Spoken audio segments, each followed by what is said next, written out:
Welcome back बचा party. I hope आप सब बढ़िया होंगे और अच्छे से अपनी प्रिपरेशन कर रहे होंगे। तो आज हम लोग सॉल्व करने वाले हैं sample question paper basic mathematics. ये जो सैंपल पेपर है इसका हम लोगों ने सेक्शन ए और सेक्शन बी को अच्छे से कर लिया था और आप लोगों ने कमेंट करके कहा कि भैया section C, section D, section E के भी सोल्यूशन दे दो। तो आपके लिए आज हम लोग सॉल्व करने वाले हैं सेक्शन सी के आगे के सारे क्वेश्चन। देखो, इस वीडियो को शुरू करने से पहले बता दें, इस वीडियो का जो लाइक टारगेट है ना वो 100 लाइक है। जल्दी से 100 लाइक कर दोगे, उसके बाद जो आप कमेंट करके कहोगे ना वही वीडियो आपको मिलेगी। अब शुरू करते हैं क्वेश्चन नंबर 26 से। Prove that √3 is an irrational number. यहाँ क्वेश्चन कह रहा है कि √3 को इरेशनल नंबर प्रूव करके बता दो।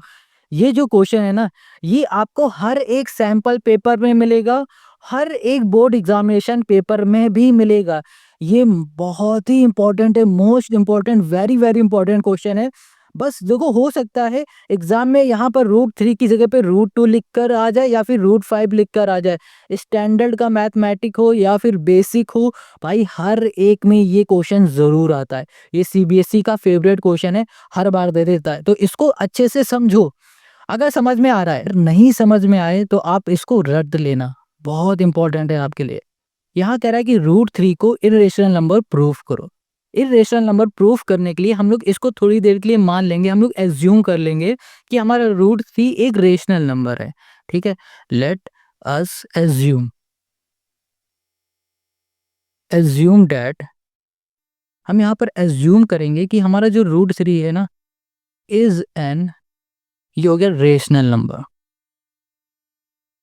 रेशनल ये हो गया नंबर। हमने यहाँ पर मान लिया है कि हमारा √3 एक रेशनल नंबर है।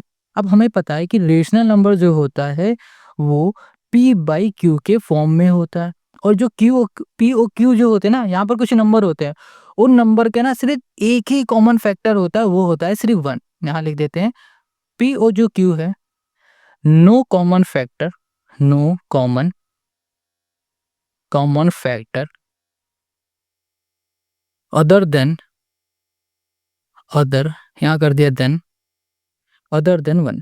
हमने कहा कि जो पी ओ क्यू है ना इसके कोई भी कॉमन फैक्टर नहीं होते हैं सिवा 1 के। अगर किसी भी पी ओ क्यू के कॉमन फैक्टर 1 के अलावा कुछ भी होता है तो उसे हम लोग रेशनल नंबर नहीं कहते हैं। ठीक है, बस ये पॉइंट आपको याद रखना है। इसी की हेल्प से इस क्वेश्चन को हम लोग सॉल्व करेंगे और प्रूव करेंगे ये इरेशनल नंबर है। क्या हमें याद रखना है कि अगर कॉमन फैक्टर 1 के सिवा कुछ और आएगा तो हम लोग उसे रेशनल नंबर नहीं बोलेंगे। तो चलो, सबसे पहले हम लोग क्या करेंगे, इसमें स्क्वायर करेंगे बोथ साइड। स्क्वायर ये हो गया हमारे पास बोथ साइड, बोथ यहाँ कर दिया साइड। ये हो जाएगा हमारे पास √3 में square, √3 square equals to p/q में भी हो जाएगा हमारे पास स्क्वायर। देखो, √3 का स्क्वायर मतलब होता है √3 का 2 बार मल्टीप्लाई, यानी कि √3 इंटू √3 हो जाता है 3। तो यहाँ पर आ जाएगा 3 इक्वल्स टू, यहाँ पर ब्रैकेट हटाओगे तो p का स्क्वायर, यहाँ पर हो जाएगा q का स्क्वायर। q हमारा डिवाइड में इधर आ जाएगा तो ये हो जाएगा 3 के साथ मल्टीप्लाई में, यहाँ पर हो गया हमारे पास p स्क्वायर। समझ में आ गया है ना, कितना सिंपल। अब देखो, अब हम लोग क्या करेंगे, यहाँ पर जो 3 दिख रहा है इसको इक्वल के इस साइड भेज देंगे। यहाँ पर हो जाएगा p² ये हो गया 3। हमने अभी यहाँ पर क्या देखा, यहाँ लिखा है p²/3। यहाँ पर देखा कि जो 3 है वो डिवाइड कर रहा है, डिवाइड्स किसे डिवाइड कर रहा है, p² को डिवाइड कर रहा है। अब अगर हमारा 3 p² को डिवाइड कर रहा है ना तो हमारा 3 p को भी डिवाइड करेगा। ये बात याद रखना। जैसे हमने यहाँ लिख दिया 9 का स्क्वायर बाई 3। हमने कहा कि इस पूरे को अगर 3 डिवाइड कर पा रहा है तो 3 इसको भी डिवाइड कर लेगा। ठीक है, तो यहाँ पर हम लिख देंगे 3 डिवाइड्स, यहाँ कर दिया हमने p। ये बात क्लियर, समझ में आ गई ना। चलो अब आगे आ जाओ।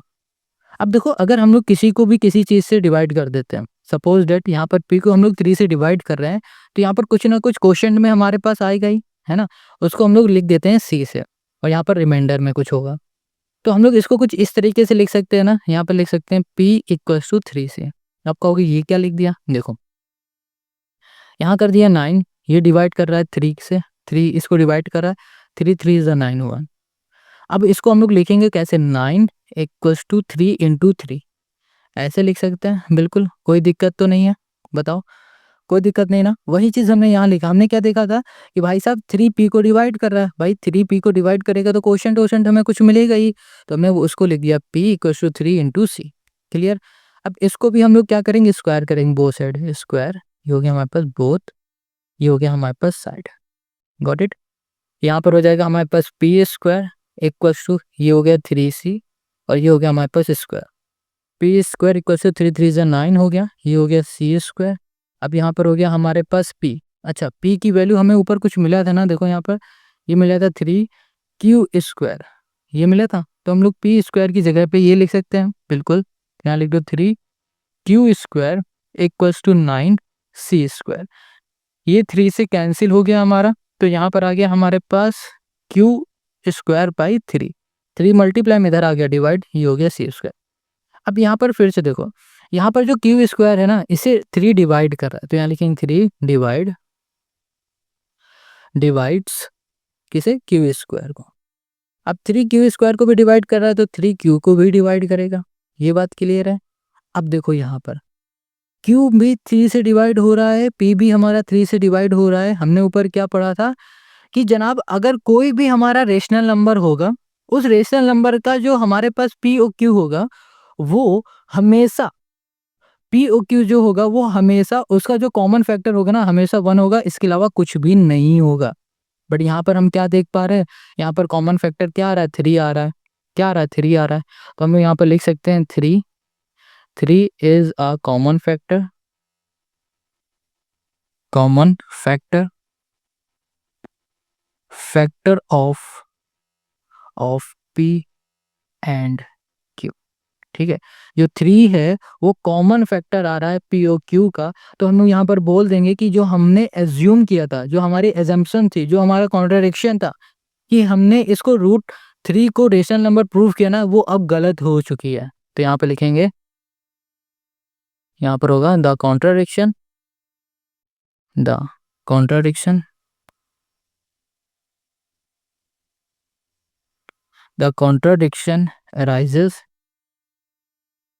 arises by assuming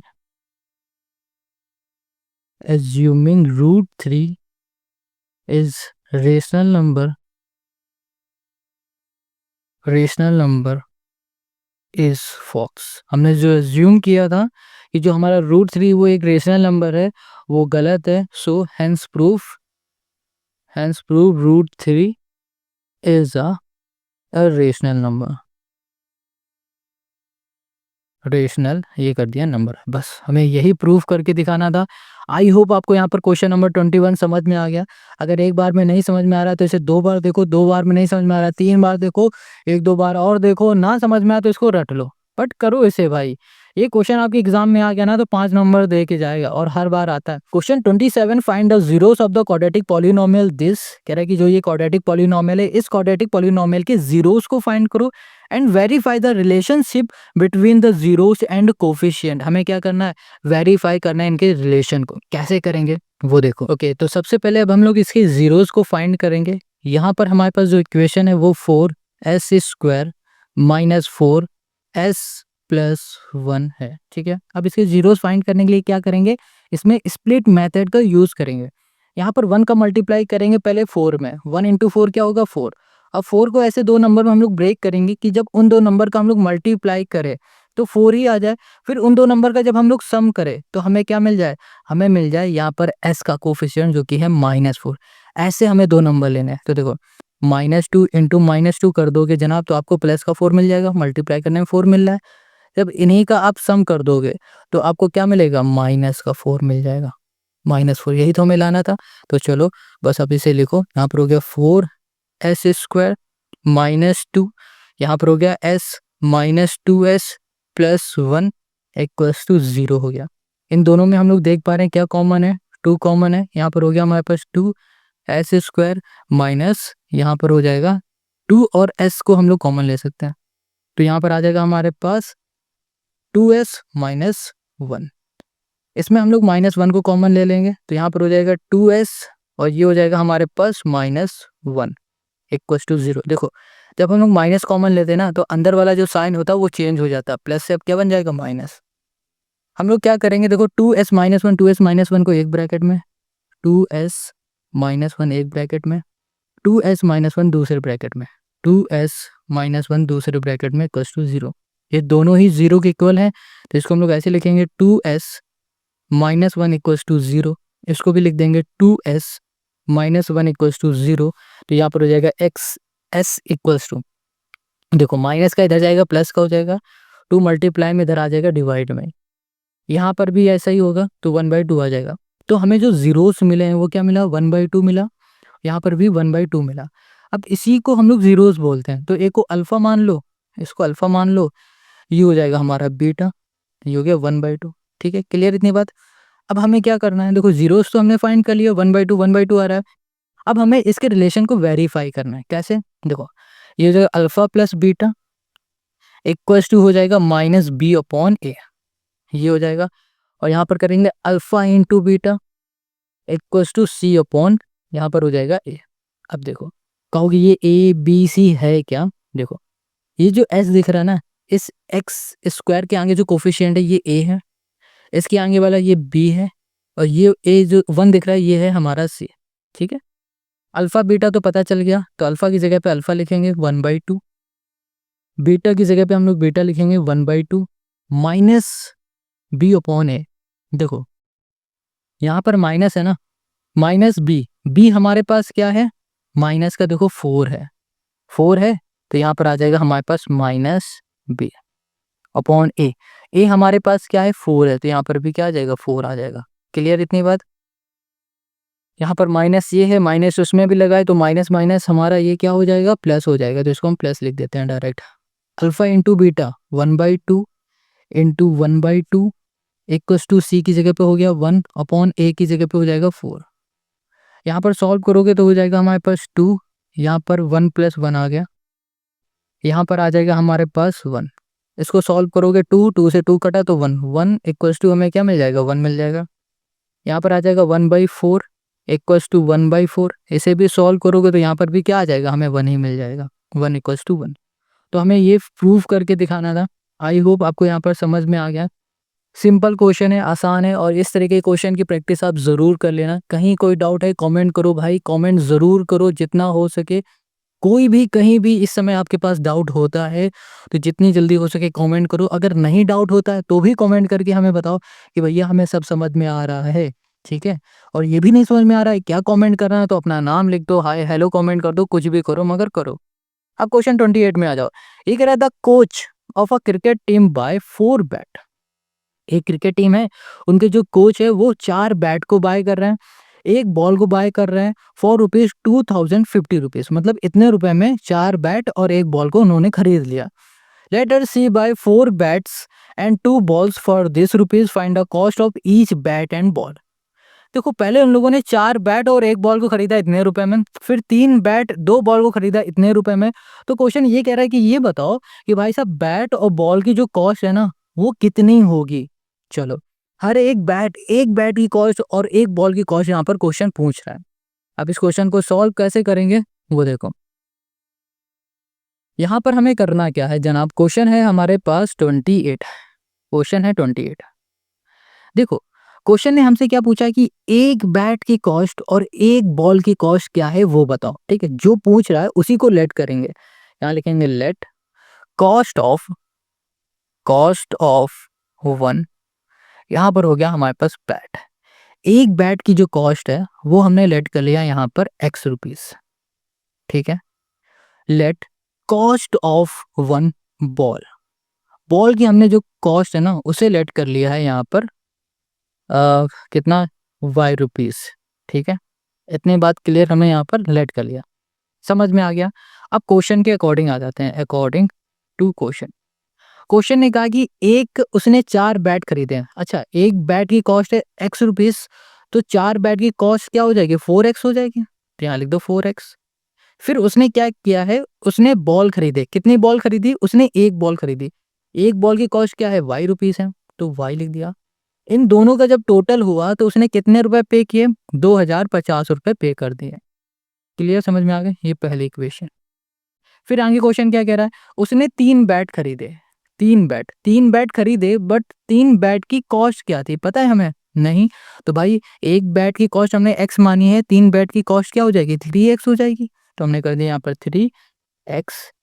फिर कह रहा है कि इसने कितने बॉल खरीदे? 2 बॉल खरीदे। एक बॉल की कॉस्ट y रुपीस है, 2 बॉल की कॉस्ट क्या हो जाएगी? 2y हो जाएगी। तो यहाँ पर हो गया हमारे पास 2y। ये बात क्लियर?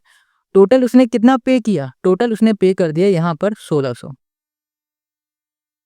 1600 ये हो गई हमारी दूसरी इक्वेशन। इतनी बात क्लियर है? अब हम लोग क्या करेंगे, हम लोग यहाँ पर ना पहले वाले इक्वेशन को ले लेते हैं। हम लोग यहाँ पर पहले इक्वेशन को लेंगे, ठीक है? फ्रॉम फर्स्ट पहले इक्वेशन को लिया।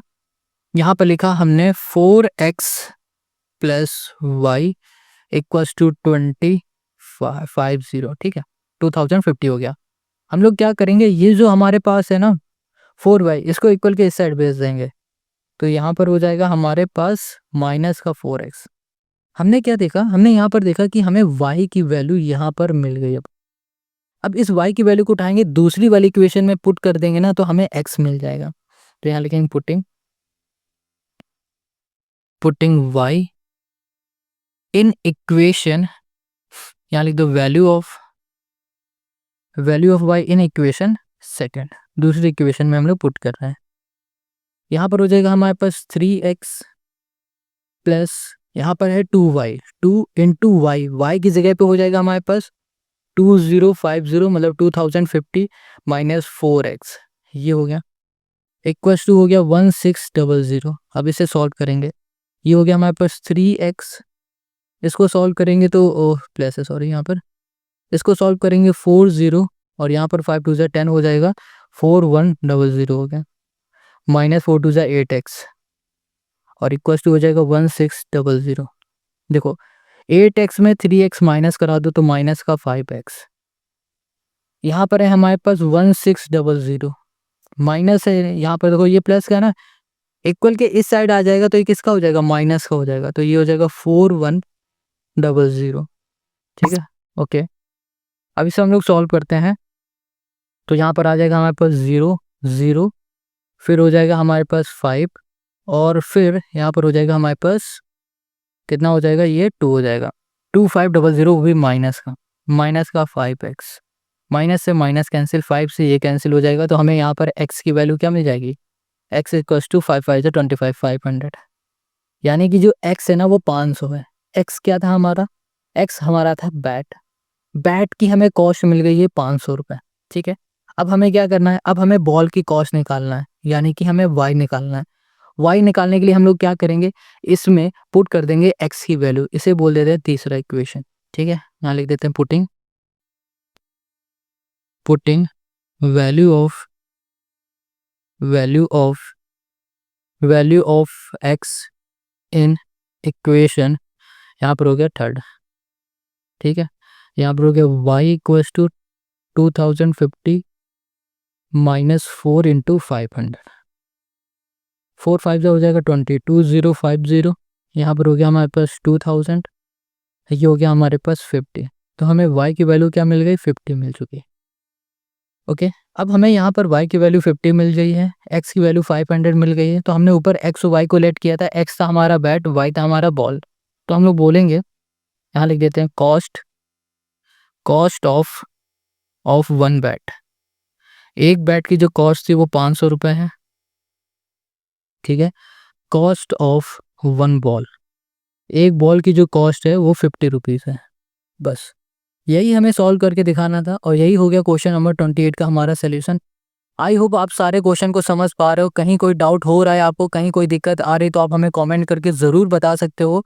हम आपसे बार बार कहेंगे, भैया रिक्वेस्ट करेंगे कमेंट करो, अभी टाइम है आपके पास। अब क्वेश्चन 28 के बी में आ जाओ। ये कह रहा, a landing library has a fix charge for the first 3 days and an additional charge for each day thereafter.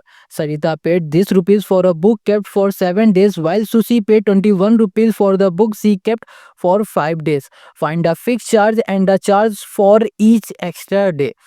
यहाँ पर जो क्वेश्चन 28 है ये क्या कह रहा है क्वेश्चन 28 कह रहा है भाई साहब एक लाइब्रेरी है, ठीक है? उस लाइब्रेरी का कुछ रूल है, उसको समझ लेते हैं। अच्छा, आपके स्कूल में भी लाइब्रेरी होगी, आप बुक को इश्यू कराते होगे, आपसे कह दिया जाता होगा भैया 7 दिन के अंदर आप इसको रिटर्न कर देना, है ना? ये रूल होता है। बट ये प्राइवेट लाइब्रेरी है, तो प्राइवेट में पैसे लग रहे हैं। तो यहाँ पर कितने पैसे लग रहे हैं वो हमें समझना है। कह रहा है कि अगर 3 दिन के लिए आपने बुक इश्यू करा ली, तो 3 दिन में जो भी फिक्स चार्ज होगा ना, वो आपको देना पड़ेगा। बट 3 दिन से ज़्यादा दिन आपने अपने पास बुक रखी, तो उसमें एडिशनल चार्ज लगेगा। मान लो आप लोगों ने क्या किया कि 5 दिन को बुक रख लिया अपने पास, तो भैया शुरुआत के जो 3 दिन है, उसमें जो फिक्स चार्ज लग रहा होगा वो आपको देना है। फिर बचे कितने दिन? 2 दिन। 2 दिन में जो हमारा एडिशनल चार्ज लग रहा होगा ना, वो भी आपको देना है। तो टोटल कितने हमारे पास डे हो गए थे? 5 डेज़। ये बात आपको समझ में आ गई? चलो, अब क्वेश्चन हमसे क्या पूछ रहा था कि भैया कितना फिक्स चार्ज है, कितना इसका एडिशनल चार्ज है, ये बताओ। जो भी क्वेश्चन हमसे पूछेगा, उसे हम लोग लेट करेंगे। तो 28 का बी में आ जाऊँ। तो यहाँ पर क्वेश्चन में आ जाते हैं। सबसे पहले हम लोग लेट करेंगे। Let let the fix charge, ठीक है? क्या हो रहा है यहाँ पर? हमारा फिक्स चार्ज लग रहा है, तो यहाँ लिख देता है फिक्स्ड चार्ज। फिक्स चार्ज, ठीक है, फॉर 3 डेज। 3 डे का जो फिक्स चार्ज है वो हम लोग मान लेते हैं एक्स रुपीस। और ऐसे ही let the additional charge, additional charge for for after 3 day लिख देते हैं, ठीक है? आफ्टर 3, ये हो गया हमारे पास डेज। 3 दिन बाद हमारा क्या होगा? 3 दिन बाद हमारा एडिशनल चार्ज लगेगा, उसे हम लोग लेट कर लेंगे वाई रुपीस। ये बात क्लियर हो गई? अब हम लोग क्वेश्चन पे आते हैं। अकॉर्डिंग टू क्वेश्चन, क्वेश्चन क्या कह रहा है? यहाँ पर क्वेश्चन कह रहा है कि जो सरिता मैडम है ना, उन्होंने क्या किया हुआ, उन्होंने अपने पास बुक रखी है 7 दिन। 7 दिन बुक रखी है। देखो, शुरुआत के जो 3 दिन थे, उसमें उनको देना पड़ रहा है फिक्स चार्ज। फिक्स चार्ज क्या है? X rupees. देखो, मान लो शुरुआत के 3 दिन में लग रहे हैं 10 रुपए, तो शुरुआत के 10 दिन में 3 दिन में कितने रुपए दिए उन्होंने? 10 रुपए दिए, ठीक है? एग्जाम्पल के लिए हम ले रहे हैं। अब कितने दिन बचे? 4 दिन। अब जो एक्स्ट्रा 4 दिन लग रहा है उसमें फिक्स नहीं, अब लगेगा एडिशनल चार्ज। क्या लगेगा? Additional charge. एडिशनल चार्ज हमारा क्या है? वाई रुपीस है। तो यहाँ पर मान लो एक दिन का 5 रुपए है, तो 4 दिन का कितना हो जाएगा? 4 इंटू 5 कर देंगे। क्या कर देंगे? 4 इंटू 5 रुपीस कर देंगे। तो टोटल इनका क्या बन रहा था? 27, ठीक है? ये एग्जाम्पल था, इसको हटा दो। समझ में आ गया ना ये बात आपको? चलो, अब 7 को देखो। 7 को ब्रेक कैसे करेंगे? शुरुआत के 3 दिन, शुरुआत के 3 दिन में एक्स रुपीस चार्ज लग रहा था, तो हमने एक्स लिख दिया। प्लस बचे कितने दिन? 4 दिन। 4 दिन में कितना चार्ज लगेगा भैया? Y rupees. तो 4 इंटू वाई हो जाएगा 4 वाई। टोटल कितना पे करना पड़ रहा है उसे? 27 रुपीस, ठीक है? पहली इक्वेशन। सरिता का काम हो गया। अब आ जाओ सुशी में। सुशी क्या कर रही है? सुशी 5 दिन अपने पास बुक रख रही है, 5 दिन। 5 दिन को हम लोग ब्रेक कैसे करेंगे? शुरुआत के 3 दिन, ठीक है, फिक्स चार्ज लग रहा है एक्स रुपीस। प्लस बचे कितने दिन? 2 दिन। 2 दिन में कितना चार्ज लगेगा भाई? Y rupees. तो 2 इंटू वाई, यहाँ पर हो जाएगा 2 वाई। अच्छा, बहुत सारे बच्चे ना यहाँ पर कंफ्यूज हो रहे होंगे कि भैया यहाँ पर ना 3 इंटू एक्स क्यों नहीं हो रहा है ना? यहाँ पर 4 इंटू वाई तो आपने कर दिया, बट 3 इंटू एक्स क्यों नहीं कर रहे हो? यहाँ पर एक्स क्यों लिख रहे हो? ये क्या है? देखो, यहाँ पर क्वेश्चन ने डायरेक्ट कहा है कि 3 दिन का जो चार्ज है वो एक्स रुपए है। 3 दिन का चार्ज है 10 रुपए। हमने बोल दिया 10 रुपए। कितना? 10। तो शुरुआत के 3 दिन 10 रुपए डायरेक्ट उठा के लिख दो। यहाँ उठा के लिख दिया एक्स। एक्स माना था, एक्स लिख दिया। अब जो ये 4 दिन है ना, इसके हर एक दिन में, 4 दिन में हर एक दिन में वाई रुपए चार्ज लग रहा है। मान लो एक्स एडिशनल चार्ज है 5 रुपए, तो 4 दिन आपने बुक रखी, तो एक दिन का जो चार्ज है ना वो वाई रुपीज है। वाई हमने यहाँ पर लेट किया है 5 रुपए, तो 4 इंटू 5 क्या हो जाएगा? 4 5 20, 20 रुपीज टोटल, है ना? ये बात समझ में आई? एक दिन का चार्ज हमने यहाँ लिखा है कि हर एक एक्स्ट्रा डे में इतने रुपए लगेंगे। तो एक्स्ट्रा 4 दिन थे ना, तो 4 दिन में कितने रुपए लगे? 4 इंटू वाई, वो यहाँ पर कर दिया। यहाँ पर एक्स क्यों आया? क्योंकि टोटल 3 डे की बात की जा रही है। टोटल 3 डे में कितने रुपए लगेंगे? टोटल 3 डे में सिर्फ एक्स रुपीज लग रहे हैं, तो यहाँ पर एक्स आया। समझ गए? चलो, ये हमने कर लिया।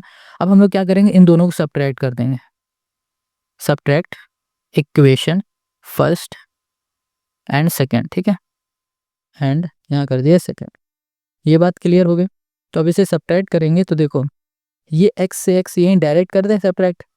देखो x से x हमारा कैंसिल हो जाएगा, x से x कैंसिल हो जाएगा, बचेगा क्या, 4 में 2 कैंसिल हो जाएगा तो कितना आएगा 2y, 27 और 21 कैंसिल हो जाएगा, कितना आएगा 6, यहाँ पर 6, ये इससे कैंसिल हो गया। तो y की वैल्यू हमें क्या मिल गई 3। हमें y की वैल्यू मिल चुकी है। y हमने क्या लेट किया था, हमने एडिशनल चार्ज लेट किया था।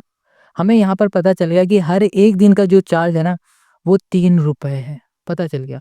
अब हमें निकालना है कि भैया फिक्स जो चार्ज था ना वो कितना है। तो हम लोग क्या करेंगे, y की वैल्यू उठाएंगे, इन दोनों में कहीं भी पुट कर देंगे। तो यहाँ लिखा putting y equals to 3 in equation first या सेकंड, किसी में भी कर दो, ठीक है, ये सेकंड है। यहाँ पर आ जाओ, तो यहाँ पर हो गया, हमने लिख दिया x plus 2 into 3 equals to 21। यहाँ पर हो गया x इक्वल्स टू 21, 3 2 6, यहाँ पर आ जाएगा माइनस का 6। यहाँ पर x की वैल्यू हमें क्या मिल गई, यहाँ पर 15 मिल गई, 15 लिख दो।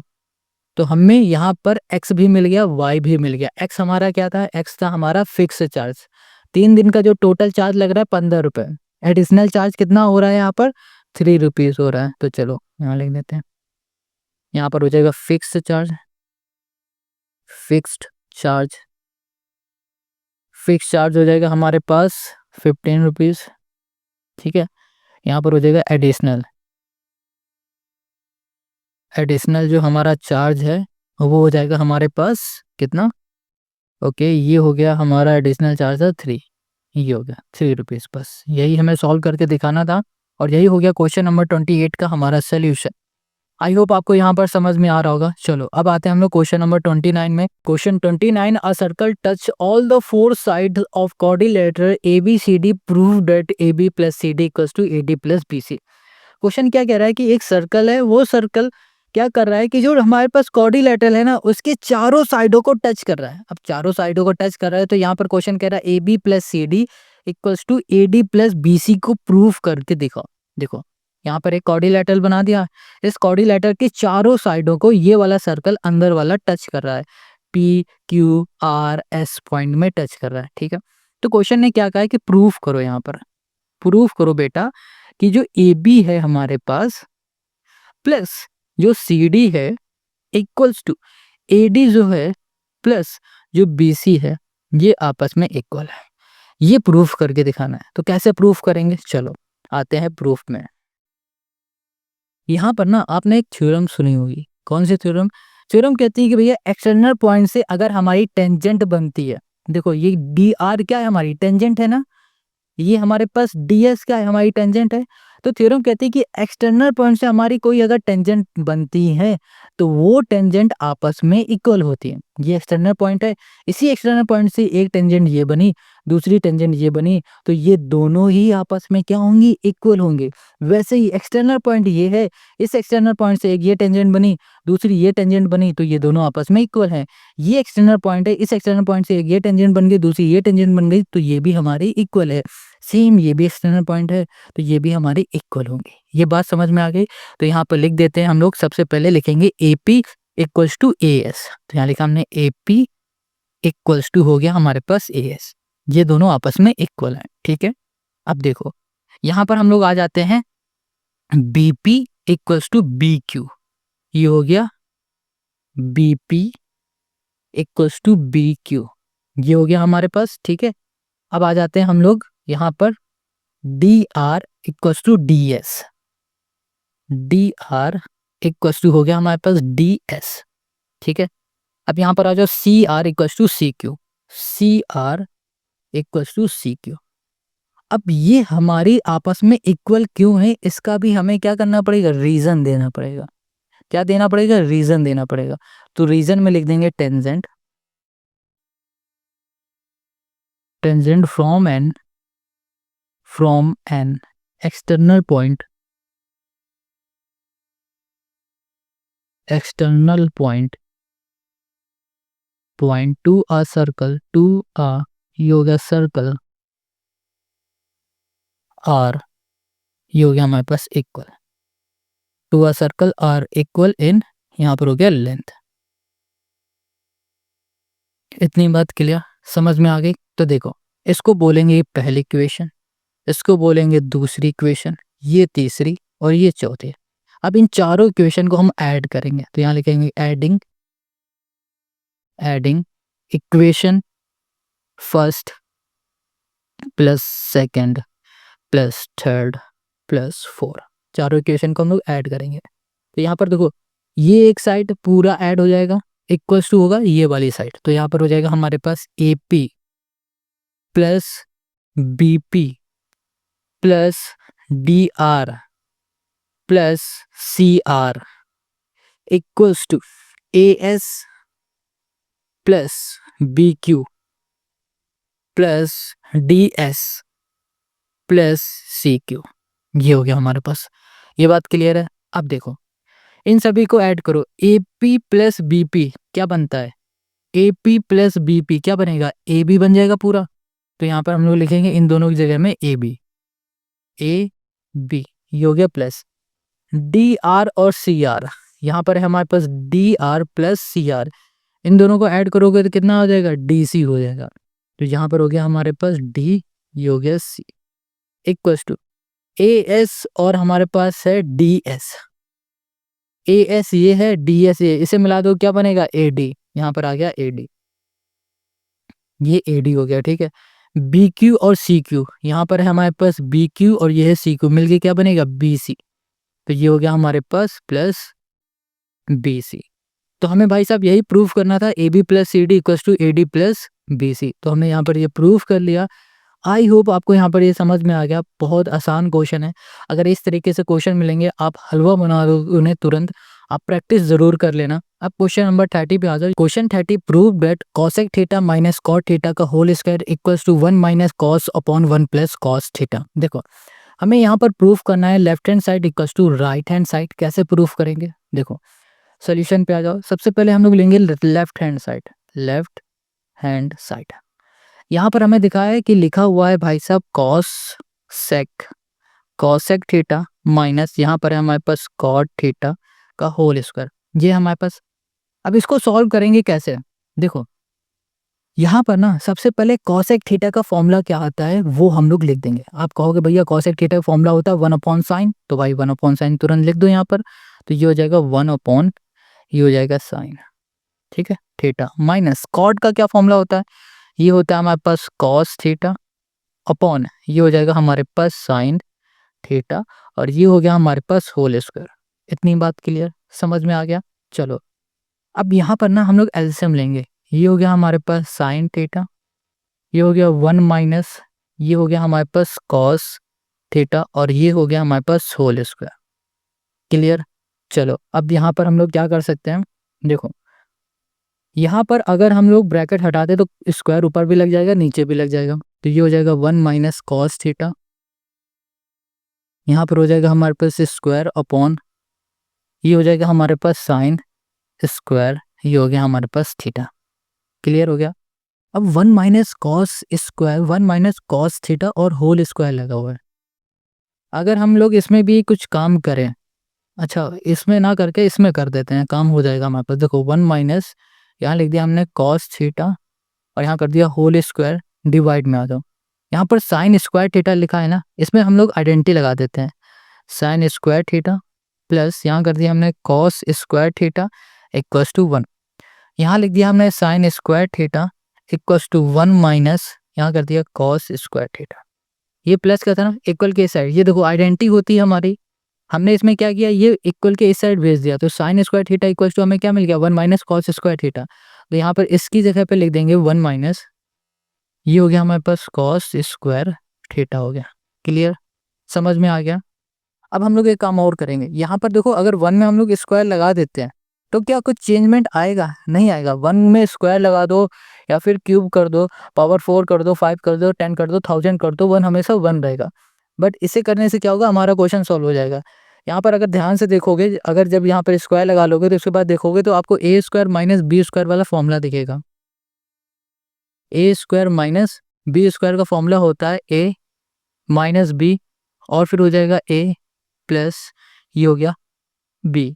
तो यहाँ पर हम लोग लिखेंगे 1 माइनस कॉस थीटा ये हो गया हमारे पास होल स्क्वायर, डिवाइड में आ जाओ, यहाँ पर हो जाएगा a प्लस बी और a माइनस बी, यानी कि 1 माइनस कॉस थीटा ये होगा, और फिर हो जाएगा 1 प्लस ये हो जाएगा कॉस थीटा। ये स्क्वायर से ये हमारा कैंसिल हो जाएगा, यहाँ पर आ जाएगा हमारे पास 1 माइनस कॉस थीटा अपॉन यहाँ पर हो जाएगा 1 प्लस ये हो जाएगा कॉस थीटा। ये आ गया हमारे पास, देखो 1 माइनस कॉस थीटा और डिवाइड में आ गया 1 प्लस कॉस थीटा। क्या हमें यही प्रूफ करके दिखाना था? तो हमने क्या देखा कि लेफ्ट हैंड साइड को हमने जब सॉल्व किया तो राइट हैंड साइड जैसा हो चुका है, तो हम लोग बोल सकते हैं कि left hand side equals to हो गया है राइट हैंड साइड के। बस यही प्रूफ करना था और यही हो गया क्वेश्चन नंबर 30 का हमारा सोल्यूशन। आई होप आपको समझ में आ गया। Now come to the question number 31। देखो 31 में तो नहीं आना है, अब आना है हमें इसी के बी पार्ट में। यहाँ पर जो इसका बी पार्ट है ये कह रहा है prove that sec A 1 minus sine A sec A plus 10a equals to 1। हमें ये प्रूफ करना है। बेसिकली कैसे करेंगे, देखो यहाँ पर sec A 1 minus sine A sec A plus 10a equals to 1 ये प्रूफ करना है ना। इसको हम लोग कैसे प्रूफ कर सकते हैं वो देखते हैं। हाँ, सबसे पहले हम लोग आते हैं सोल्यूशन पे, लेफ्ट हैंड साइड को ले लेते हैं।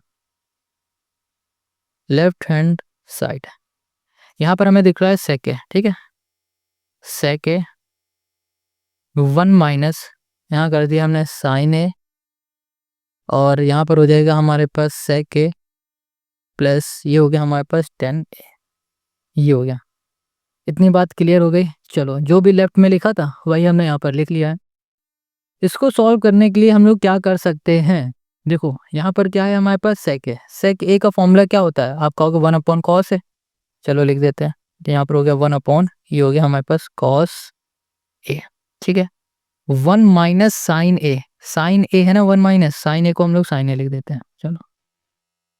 और यहाँ पर है हमारे पास सेक ए 1 अपॉन यहाँ पर कर दिया हमने कॉस ए प्लस 10 को लिख देंगे साइन अपॉन कॉस, ये हो गया, बस हो गया।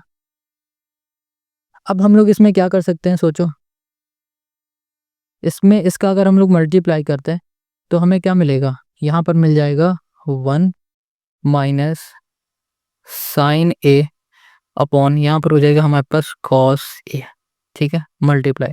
इसमें हम लोग एलसीएम ले लेते हैं तो यहाँ पर आ जाएगा हमारे पास कॉस ए 1 प्लस यहाँ पर हो जाएगा हमारे पास साइन, ये हो गया ए। इतनी बात क्लियर हो गई।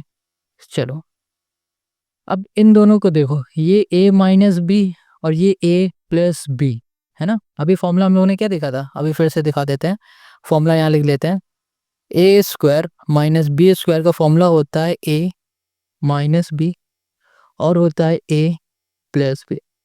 अब इसको ज़रा ध्यान से देखो, a माइनस बी है और a प्लस बी मल्टीप्लाई में है ना, कोई दिक्कत नहीं, a minus B a plus B, तो इसको हम लोग a square minus B square कुछ इस फॉर्म में लिख सकते हैं। a हमारा 1 होगा, b हमारा साइन ए होगा, तो a स्क्वायर यानी कि 1, 1 का स्क्वायर 1 रहेगा, माइनस b स्क्वायर यानी कि साइन स्क्वायर a, डिवाइड में क्या हो जाएगा कॉस इंटू कॉस, क्या बन जाएगा कॉस स्क्वायर a, ये हो जाएगा हमारे पास, ठीक है। अब 1 माइनस साइन स्क्वायर a को हम लोग क्या लिख सकते हैं, कॉस स्क्वायर है। अभी आइडेंटिटी में हमने आपको बताया था ना, देखो sine square theta plus cos square theta equals to ये होता है। अब यहाँ पर हमने क्या किया है, इस वाले केस में क्या हुआ है कि कॉस यहीं पर रुका हुआ है, साइन उठ के यहाँ चला गया है, तो ये प्लस का इधर जाएगा तो माइनस का 1 माइनस साइन स्क्वायर है। 1 माइनस साइन स्क्वायर है किसके बराबर है, कॉस स्क्वायर है। तो यहाँ पर 1 माइनस साइन स्क्वायर है की जगह पे हम लोग क्या लिखेंगे, कॉस स्क्वायर है। डिवाइड में भी हमारे पास क्या है, कॉस स्क्वायर है। कैंसिल करोगे तो क्या आ जाएगा 1। तो हमने क्या देखा था कि राइट हैंड साइड में 1 था, तो हम लोग लिख सकते हैं left hand side equals to right hand side. बस यही प्रूफ करना था और यही हो गया क्वेश्चन नंबर 30 का हमारा सोल्यूशन। आई होप आपको समझ में आ रहे हैं हर एक question. Now now now now come to the next question. देखो जो क्वेश्चन 31 है ना, ये इसका लास्ट क्वेश्चन है सेक्शन बी का, ठीक है, और ये प्रोबेबिलिटी का क्वेश्चन है, महा घटिया क्वेश्चन होता है, मतलब कि ईजी होता है। ये कह रहा a bag contain 6 red ball 4 black and some white ball. कह रहा है कि भाई एक बैग है, उसके अंदर लाल कलर की 6 बॉल हैं, काले कलर की 4 हैं, और बची हुई बॉल जो बची हैं, जितनी भी बची हैं वो सारी वाइट कलर की हैं। Find the number of white ball. Bag के अंदर कितने व्हाइट बॉल हैं ये हमें बताना है in the bag if the probability of the drawing a white ball is 1/3। कह रहा है कि प्रोबेबिलिटी है ना व्हाइट बॉल निकालने की जो प्रोबेबिलिटी है बैग से वो 1/3 है। तो ये बताओ कि बैग के अंदर कितनी व्हाइट बॉल है, ये पूछ रहा है। यहाँ कह रहा है how many red ball should be removed from the bag for the probability of drawing a white ball to be 1/2। कह रहा है कि भाई ये बताओ कि बैग से रेड बॉल कितनी हम लोग निकाल दें कि हमारी जो प्रोबेबिलिटी होगी ना व्हाइट बॉल आने की वो 1/2 हो जाएगी, ये क्वेश्चन कह रहा है। ठीक है, अच्छा क्वेश्चन है, इसे ध्यान से देखना। ओके, तो अब आ जाओ इसके सोल्यूशन में। तो क्वेश्चन है यहाँ पर हमारे पास 31। देखो 31 में क्वेश्चन ने क्या कहा है कि आपके पास रेड बॉल है, यहाँ कर दिया रेड, यहाँ कर दिया बॉल। जो रेड बॉल्स है ना वो कितनी है, 6 है। ब्लैक है, ब्लैक बॉल है हमारे पास 4। वाइट है, वाइट है हमारे पास x, हमें पता नहीं, हमने x मान लिया। ठीक है, क्वेश्चन ने कहा है कि व्हाइट बॉल आने की जो प्रोबेबिलिटी है ना वो 1/3 है, प्रोबेबिलिटी ऑफ व्हाइट बॉल। ठीक है, व्हाइट यहाँ कर दिया हमने बॉल। व्हाइट बॉल्स आने की जो प्रोबेबिलिटी है वो हमारे पास क्या है, 1/3 है। अच्छा अच्छा, प्रोबेबिलिटी ऑफ व्हाइट बॉल का फॉर्मूला अगर लगाएं तो फेवरेबल आउटकम अपॉन क्या हो जाएगा, टोटल नंबर ऑफ आउटकम, यही तो होता है। तो फेवरेबल आउटकम लिख देते हैं, फेवरेबल आउटकम यहाँ पर हो जाएगा total number of outcome equals to हो जाएगा 1/3। ये बात समझ में आ रही ना आपको। चलो, फेवरेबल आउटकम क्या है, व्हाइट बॉल की बात की जा रही, तो व्हाइट बॉल यहाँ पर कितनी है, सिर्फ x है, तो यहाँ पर हो जाएगा हमारे पास x। Total number of outcome क्या हो जाएगा, सभी बॉल का सम, 6 + 4 10, 10 + x क्या हो जाएगा 10x। यहाँ पर हो गया 10 + x इक्वल्स टू हो गया 1/3।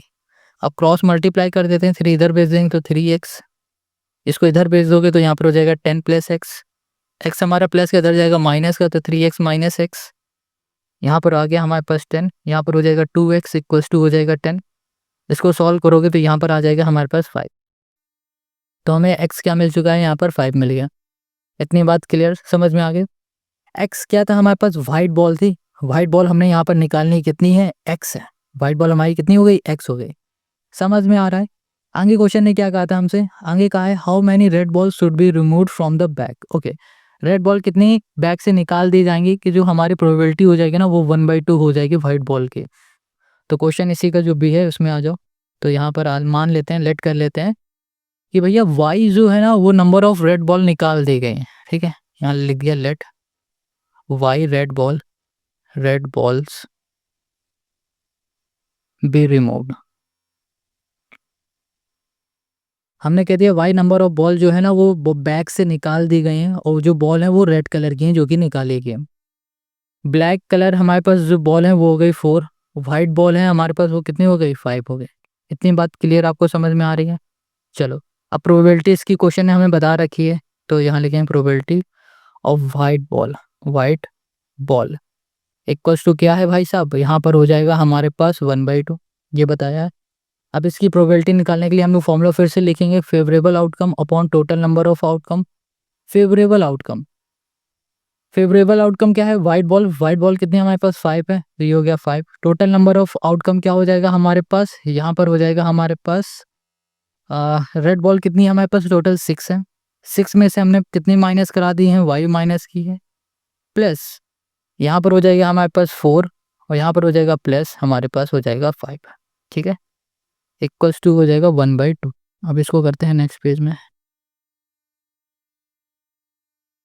चलो इधर आ जाते हैं। अब देखो इसको सॉल्व करने के लिए हम लोग 5 अपॉन, यहाँ पर हो जाएगा हमारे पास 4 5 4 9, 9 में 6 को माइनस कर दो भाई साहब, 6 को माइनस क्यों करो, प्लस कर दो तो 15। तो यहाँ पर हो जाएगा 15 - Y equals to 1/2। Cross multiply 5 टू जा हो गया 10, 10 इक्वल्स टू 15y। यहाँ पर हम लोग क्या करेंगे, इसको उठा के इधर ले आओ, तो 10 - 15 इक्वल्स टू वाई, माइनस का तो -5 इक्वल्स टू -y, माइनस से माइनस, तो हमें y क्या मिल गया, 5 मिल गया। y हमें 5 मिल गया। y हमने क्या माना था, हमने रेड बॉल मानी थी जो कि रिमूव की जा रही है। तो कितनी रेड बॉल रिमूव की जा रही है, 5। तो यहाँ लिख दो, सो 5 balls should be removed, should be यहाँ कर दिया रिमूव। बस यही हो गया क्वेश्चन नंबर 31 का हमारा सोल्यूशन। आई होप आपको समझ में आ गया। बहुत सिंपल है यार। ये प्रोबेबिलिटी के जो क्वेश्चन होते हैं ना बहुत आसान होते हैं। अब जो सेक्शन डी है, इस सेक्शन डी में आपको रसगुल्ले वाले क्वेश्चन मिलने वाले हैं। बहुत अच्छे क्वेश्चन है, ठीक है। इनको अच्छे से करेंगे इसी वीडियो में। तो चलो शुरू करते हैं सेक्शन डी के क्वेश्चन नंबर 1 से, जो कि है 32। To a train travels 360 kilometre at a uniform speed, if the speed had been 5 kilometre per hour more, it would have take 1 hour less for the same journey. Find the speed of the train. हमें क्या करना है, हमें train की speed find करनी है। चलो अच्छा, ट्रेन की स्पीड फाइंड करने से पहले एक बार क्वेश्चन को और अच्छे से एग्जांपल से समझते हैं। ये हमारे पास डिस्टेंस 360 किलोमीटर की, ये रही हमारी ट्रेन, ठीक है। अब ये जो ट्रेन है ना, ये ट्रेन मान लो कि 100 किलोमीटर की स्पीड से इस डिस्टेंस को कवर कर पा रही है। ये डिस्टेंस 360 कवर कर रही है 5 घंटे में। बट क्वेश्चन क्या कह रहा है, क्वेश्चन कह रहा है कि पहले जिस स्पीड से भी ये ट्रेन डिस्टेंस को कवर कर रही थी, उस स्पीड में से अगर +5 और कर देते, उसकी स्पीड थोड़ी सी 5 किलोमीटर पर आवर और बढ़ा देते हैं, तो उसके बाद पहले जितना भी टाइम लग रहा होगा उस टाइम से 1 घंटा कम लगेगा। पहले मान लो 5 लग रहा था, अब कितना लगेगा, 4 लगेगा। ये हमसे क्वेश्चन यहाँ पर कह रहा है। नहीं, बात समझ में आ गई। अब क्वेश्चन कह रहा है कि यहाँ पर ना हमें स्पीड बता दो। अच्छा, यहाँ पर स्पीड भी क्वेश्चन हमसे पूछ रहा है और टाइम भी हमें नहीं पता है। टाइम पता है ये कितने मिनट में कितने घंटे में ये कवर कर रही है डिस्टेंस, नहीं पता है ना। हमें स्पीड भी नहीं पता। बट क्वेश्चन ने हमसे क्या पूछा है, स्पीड। स्पीड पूछा है तो स्पीड को ही हम लोग यहाँ पर लेट करेंगे। Let the speed of the train, let the speed of the, ये हो गया ट्रेन। ट्रेन की हमने यहाँ पर स्पीड लेट कर ली है x किलोमीटर पर आवर। हमने यहाँ पर ये लेट कर लिया। इतनी बात क्लियर, समझ में आ गया। अब जो डिस्टेंस है, डिस्टेंस, जो डिस्टेंस है वो हमें कवर करनी है 360 किलोमीटर के, ठीक है। तो हम लोग यहाँ पर फॉर्मूला लिख देंगे, स्पीड इक्वल्स टू हो जाएगा डिस्टेंस अपॉन हो जाएगा हमारे पास टाइम, ठीक है। चलो अब क्या करो, टाइम उठा के इधर भेज दो। तो यहाँ पर आ गया हमारे पास टाइम इक्वल टू डिस्टेंस, हमें पता है 360 किलोमीटर की है। स्पीड, स्पीड हमारी कितनी है, स्पीड हमें पता है नहीं, हाँ पता है, x किलोमीटर लेट किया ना, तो यहाँ पर हो गया x।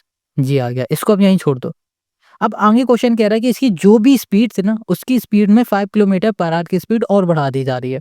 तो हमारे पास आ गई न्यू स्पीड। न्यू यहाँ कर दिया स्पीड। हमारी जो न्यू स्पीड है, पहली स्पीड थी x किलोमीटर, इसमें 5 किलोमीटर और बढ़ा दी गई, तो x प्लस क्या हो गई, 5 किलोमीटर, किलोमीटर ये हो गई पर आवर। ये समझ में आ गया। अब फिर से यहाँ पर हम लोग speed equals to distance upon time लगा देंगे। तो यहाँ पर हो जाएगा, या फिर डायरेक्ट लिख देते हैं टाइम इक्वल्स टू, यहाँ पर हो गया डिस्टेंस अपॉन स्पीड लिख देते हैं। देखो टाइम, टाइम कितना था हमारे पास भाई, टाइम हमें पता है, यहाँ पर टाइम हमें पता है नहीं, नहीं नहीं, हमें न्यू स्पीड पता है। तो यहाँ पर टाइम हमारा कितना था, 360 बाई एक्स है। तो यहाँ पर लिख देते हैं 360 बाई एक्स। बट क्वेश्चन ने क्या कहा था कि जो पहले टाइम था उस टाइम में एक कम हो रहा है भाई। अब मान लो पहले 5 किलोमीटर ये पूरी डिस्टेंस कवर कर रही 5 घंटे में, न्यू स्पीड से पहले से 1 घंटा कम ले रही। तो मान लो पहले 5 था, तो अब 1 घंटा कम लेगी, तो -1 करेंगे। पहले इतना टाइम था, अब 1 घंटा कम हो जाएगा, तो 360 एक्स -1 हो जाएगा। इक्वल टू डिस्टेंस हो गया 360 अपॉन स्पीड, स्पीड हो गई हमारे पास x प्लस 5 हो गया। ये बात क्लियर, समझ में आ गया, ठीक है। अब इसको उठा के हम यहाँ भेज देंगे, तो ये हो गया हमारे पास x प्लस 5, यहाँ कर दिया। यहाँ पर हो गया हमारे पास 360 बाई एक्स -1, और यहाँ पर आ गया हमारे पास 360। सिंपल है, समझ में आ रहा। अब हम लोग क्या कर सकते हैं, यहाँ पर कर दिया हमने x प्लस 5, ये कर दिया। और फिर यहाँ पर हम एलसीएम ले लेते हैं x का। एलसीएम ले लेंगे तो यहाँ पर आ जाएगा हमारे पास 360 माइनस एक्स। यहाँ पर जो x बचेगा ना, इस x ये डिवाइड में होगा, इक्वल के इस साइड भेज देंगे, तो किसमें पहुँच जाएगा, मल्टीप्लाई में। तो ये हो जाएगा 360 इंटू एक्स। क्लियर ये बात। चलो ये डायरेक्ट कर दिया, समझ में आ रहा होगा ना आपको। एलसीएम लिया, यहाँ पर x आया, यहाँ पर भी x हो जाएगा, 360 माइनस एक्स, ये जो डिवाइड में x है ना, इसको इधर भेज दिया, तो 360 यहाँ पर x हो गया। अब हम लोग यहाँ पर क्या कर सकते हैं, देखो मल्टीप्लाई करेंगे सबसे पहले। तो यहाँ पर पहले x का इसमें मल्टीप्लाई करेंगे, हमें क्या मिल जाएगा, यहाँ पर हमें मिलने वाला है 360x, ठीक है, माइनस एक्स स्क्वायर, यहाँ पर हो जाएगा हमारे पास प्लस 0, 6 पंचे 30, 0 3 15 18 1800 माइनस 5x इक्वल टू हो गया 360, ये हो गया x, 360x से 360x ये कैंसिल हो जाएगा, यहाँ पर माइनस एक्स स्क्वायर हो गया, माइनस 5x को बीच में लिख देंगे, प्लस 1800 को आखिरी में लिख देंगे और इक्वल टू हो जाएगा हमारे पास 0 यहाँ पर, ठीक है, कैंसिल हो गया तो 0 बच गया। अब हम लोग क्या कर सकते हैं, यहाँ पर देखो, यहाँ पर क्या करेंगे, इसको ना हम लोग माइनस से प्लस का बनाने के लिए इक्वल के इस साइड भेज देंगे। हमें यहाँ पर एक्स स्क्वायर को प्लस बनाना है कैसे भी करके, तो इस पूरे को उठाएंगे इक्वल के इस साइड भेज देंगे। तो यहाँ पर एक्स माइनस का है तो अब ये प्लस का हो जाएगा, ये माइनस का है तो ये भी अब प्लस का हो जाएगा, ये प्लस का है तो ये माइनस का हो जाएगा, ठीक है, इक्वल टू हो गया यहाँ पर हमारे पास 0, इक्वल के हम इस साइड भेज रहे हैं। अब यहाँ पर ना हम लोग क्या कर सकते हैं, स्प्लिट मेथड लगाएंगे। स्प्लिट मेथड का यूज़ एक्स यहाँ पर जो है ना माइनस का 1800, इसको ऐसे दो नंबर में ब्रेक करेंगे कि जब उन दो नंबर का मल्टीप्लाई करें तो हमें यहाँ पर मिल जाए यही, फिर उन दो नंबर के जब हम लोग मल्टीप्लाई करें, उनका जब हम लोग सम करें तो हमें मिल जाए माइनस का 5, तो यहाँ पर आ जाएगा 1008। अब इन्हीं का हम लोग सम करेंगे ना तो हमें यहाँ पर मिल जाएगा -5, तो यहाँ पर हो गया हमारे पास एक्स स्क्वायर प्लस 45x, यहाँ पर हो गया हमारे पास plus 40x minus 1800 equal to हो गया 0।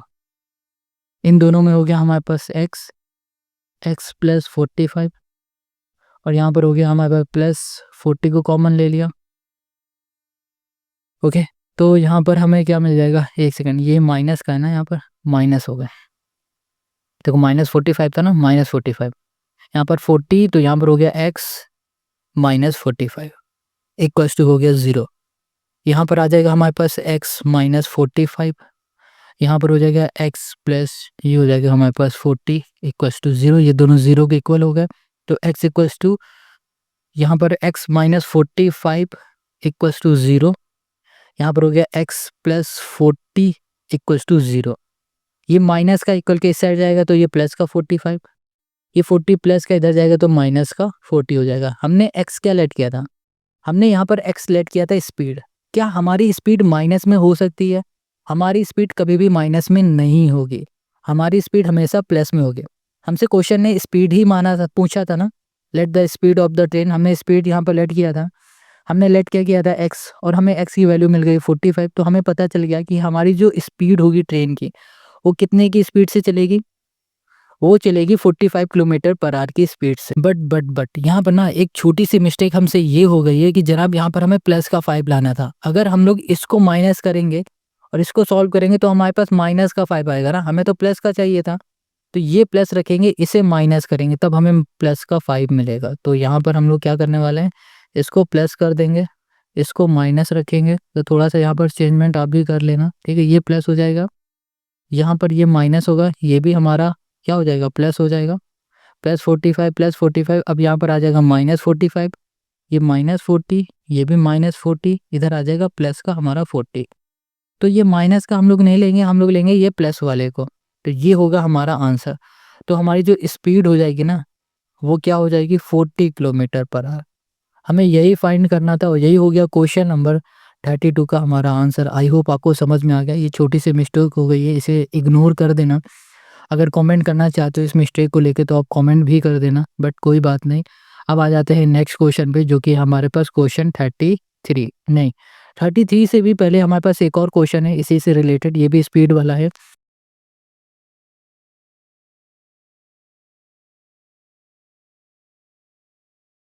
कह रहा a motor boat whose speed is 18 kilometre per hour in still water takes 1 hour more to go 24 kilometre up stream then to return down stream to the same spot, find the speed of the stream. देखो question जो हमारे पास 32 का B है, इसको समझने के लिए हम लोग पहले डाउन स्ट्रीम और अप स्ट्रीम के बारे में समझ लेते हैं। ये डाउन स्ट्रीम और अप स्ट्रीम होता क्या है ये समझो। देखो यहाँ पर हमने बना दिया है, ये है नदी हमारी। अच्छा हमें पता है कि नदी है तो भाई साहब कहीं ना कहीं तो बह रही होगी, है ना, कहीं ना कहीं तो ये जा रही होगी, भाई इस डायरेक्शन में बह रही हो या फिर इस डायरेक्शन में बह रही हो, कहीं तो बह रही होगी। तो थोड़ी देर के लिए मान लेते हैं हमारी जो ये नदी है वो इस डायरेक्शन में बह रही है, ठीक है। अब अच्छा बह रही होगी यानी कि आगे की ओर जा रही होगी तो इसकी कोई ना कोई स्पीड भी होगी, कोई ना कोई स्पीड होगी ना। ठीक है, चलो उसको अभी समझेंगे। अब यहाँ पर हमारे पास एक बोट है। अब ये बोट है, ये भी भैया खड़ा तो होगा नहीं, ये भी कहीं ना कहीं जा रहा होगा। तो ये बोट हमारा मान लो इस डायरेक्शन में जा रहा है। तो समझो पानी भी इस डायरेक्शन में है, वोट भी इस डायरेक्शन में है। जब सेम डायरेक्शन में पानी और वोट जाता है, उस कंडीशन में हम लोग बोलते हैं डाउन स्ट्रीम। डाउन ये हो जाएगा स्ट्रीम। इतनी बात क्लियर हो गई। अब ऐसे समझो, मान लो ये जो पानी है ना, इस पानी की जो स्पीड है वो x किलोमीटर पर आवर है, x किलोमीटर पर आवर है। और इस बोट की जो स्पीड है, क्वेश्चन ने बताया है 18 किलोमीटर है। तो समझना, ये जिस स्पीड से आगे जा रहा होगा ना, उसकी स्पीड बढ़ जाएगी। क्यों बढ़ेगी? कि पानी की स्पीड भी इस तरफ ऐड होगी। समझो ऐसे, सपोज दैट ये तुम हो, पेन हो तुम आगे चल रहे हो धीमे धीमे, तुम्हारा दोस्त आया, उसे कस के धक्का दिया, तुम आगे निकल गए, रोड में फिसल गए, गिर गए, जो भी हुआ तुम्हारे साथ, है ना। तो क्या हुआ, तुम पहले तो धीमे चल रहे थे, बट एक फोर्स लगा तुम्हारे पीछे से, तुम्हारी स्पीड और बढ़ गई। वही चीज इसमें हो रहा है कि भाई ये 18 की स्पीड से चल रही है, इसमें पानी फोर्स दे रहा है, जिस स्पीड से ये चल रहा होगा ना, उसी स्पीड का ये फोर्स दे रहा है। तो भाई इसकी स्पीड क्या हो जाएगी? बढ़ जाएगी। कितनी बढ़ेगी? उतनी ही बढ़ेगी जितना इस पानी की स्पीड होगी। तो हम लोग क्या लिख सकते हैं? 18 प्लस एक्स, डाउन स्ट्रीम। समझ में आ गया डाउन स्ट्रीम। अब अप स्ट्रीम की बात करते हैं। अप स्ट्रीम समझो, अप स्ट्रीम कब लगता है? कि जब सपोज दैट हमारा पानी है ना इस तरफ बह रहा होगा, ठीक है, और वोट हमारे इस तरफ जा रही होगी, यानी कि अपोजिट डायरेक्शन में वोट और पानी होगा, उस केस को हम लोग बोलते हैं अप स्ट्रीम। तो इसमें क्या होगा, इसकी स्पीड तो 18 किलोमीटर है, वो तो रहेगी। पानी की मान लो स्पीड x किलोमीटर है, वो भी रहेगी। बट क्या हो रहा है, तो मान लो यहाँ से आगे की ओर जा रहे हो इस तरफ, तुम्हारा दोस्त यहाँ आया, तुम्हें पीछे की ओर धक्का देने लगा। तो क्या हो रहा है, तुम्हारी स्पीड कम हो रही है ना, कम होगी ना। वही चीज इसमें हो रहा है, ये आगे की ओर जा रहा है, पानी क्या हो रहा है, पीछे की ओर इसे धक्का दे के पीछे ले जा रहा है। तो इसकी स्पीड कम होगी। कितनी कम होगी? उतनी ही कम होगी जितना इसकी स्पीड होगी, इस पानी की स्पीड। इस पानी की स्पीड x है, तो कम हो जाएगा, तो कितना? 18x, सॉरी 18 माइनस x हो जाएगा। तो ये डाउन स्ट्रीम था, ये अप स्ट्रीम हमें समझ में आ गया। क्वेश्चन ने हमसे क्या कहा है फाइंड करने के लिए? कह रहा है कि भैया speed of stream. Speed of stream का मतलब हो रहा है ये पानी किस स्पीड से बह रहा है, ये फाइंड करके बताओ। ये क्वेश्चन कह रहा है। हमने आपको क्या बताया है कि जो भी क्वेश्चन हमसे पूछेगा उसे हम लोग लेट करेंगे सबसे पहले। तो यहाँ पर लेट करो, let the speed of the speed of stream. हमने स्पीड लेट के लिए यहाँ पर x किलोमीटर पर आवर। ये बात क्लियर समझ में आ गई आपको? तो चलो अब आगे आ जाओ। अब हमें क्या करना है, अब भैया डाउन स्ट्रीम और अप स्ट्रीम को लिख लेते हैं। तो यहाँ पे लिख लेते हैं डाउन स्ट्रीम, डाउन यहाँ पर हो गया स्ट्रीम,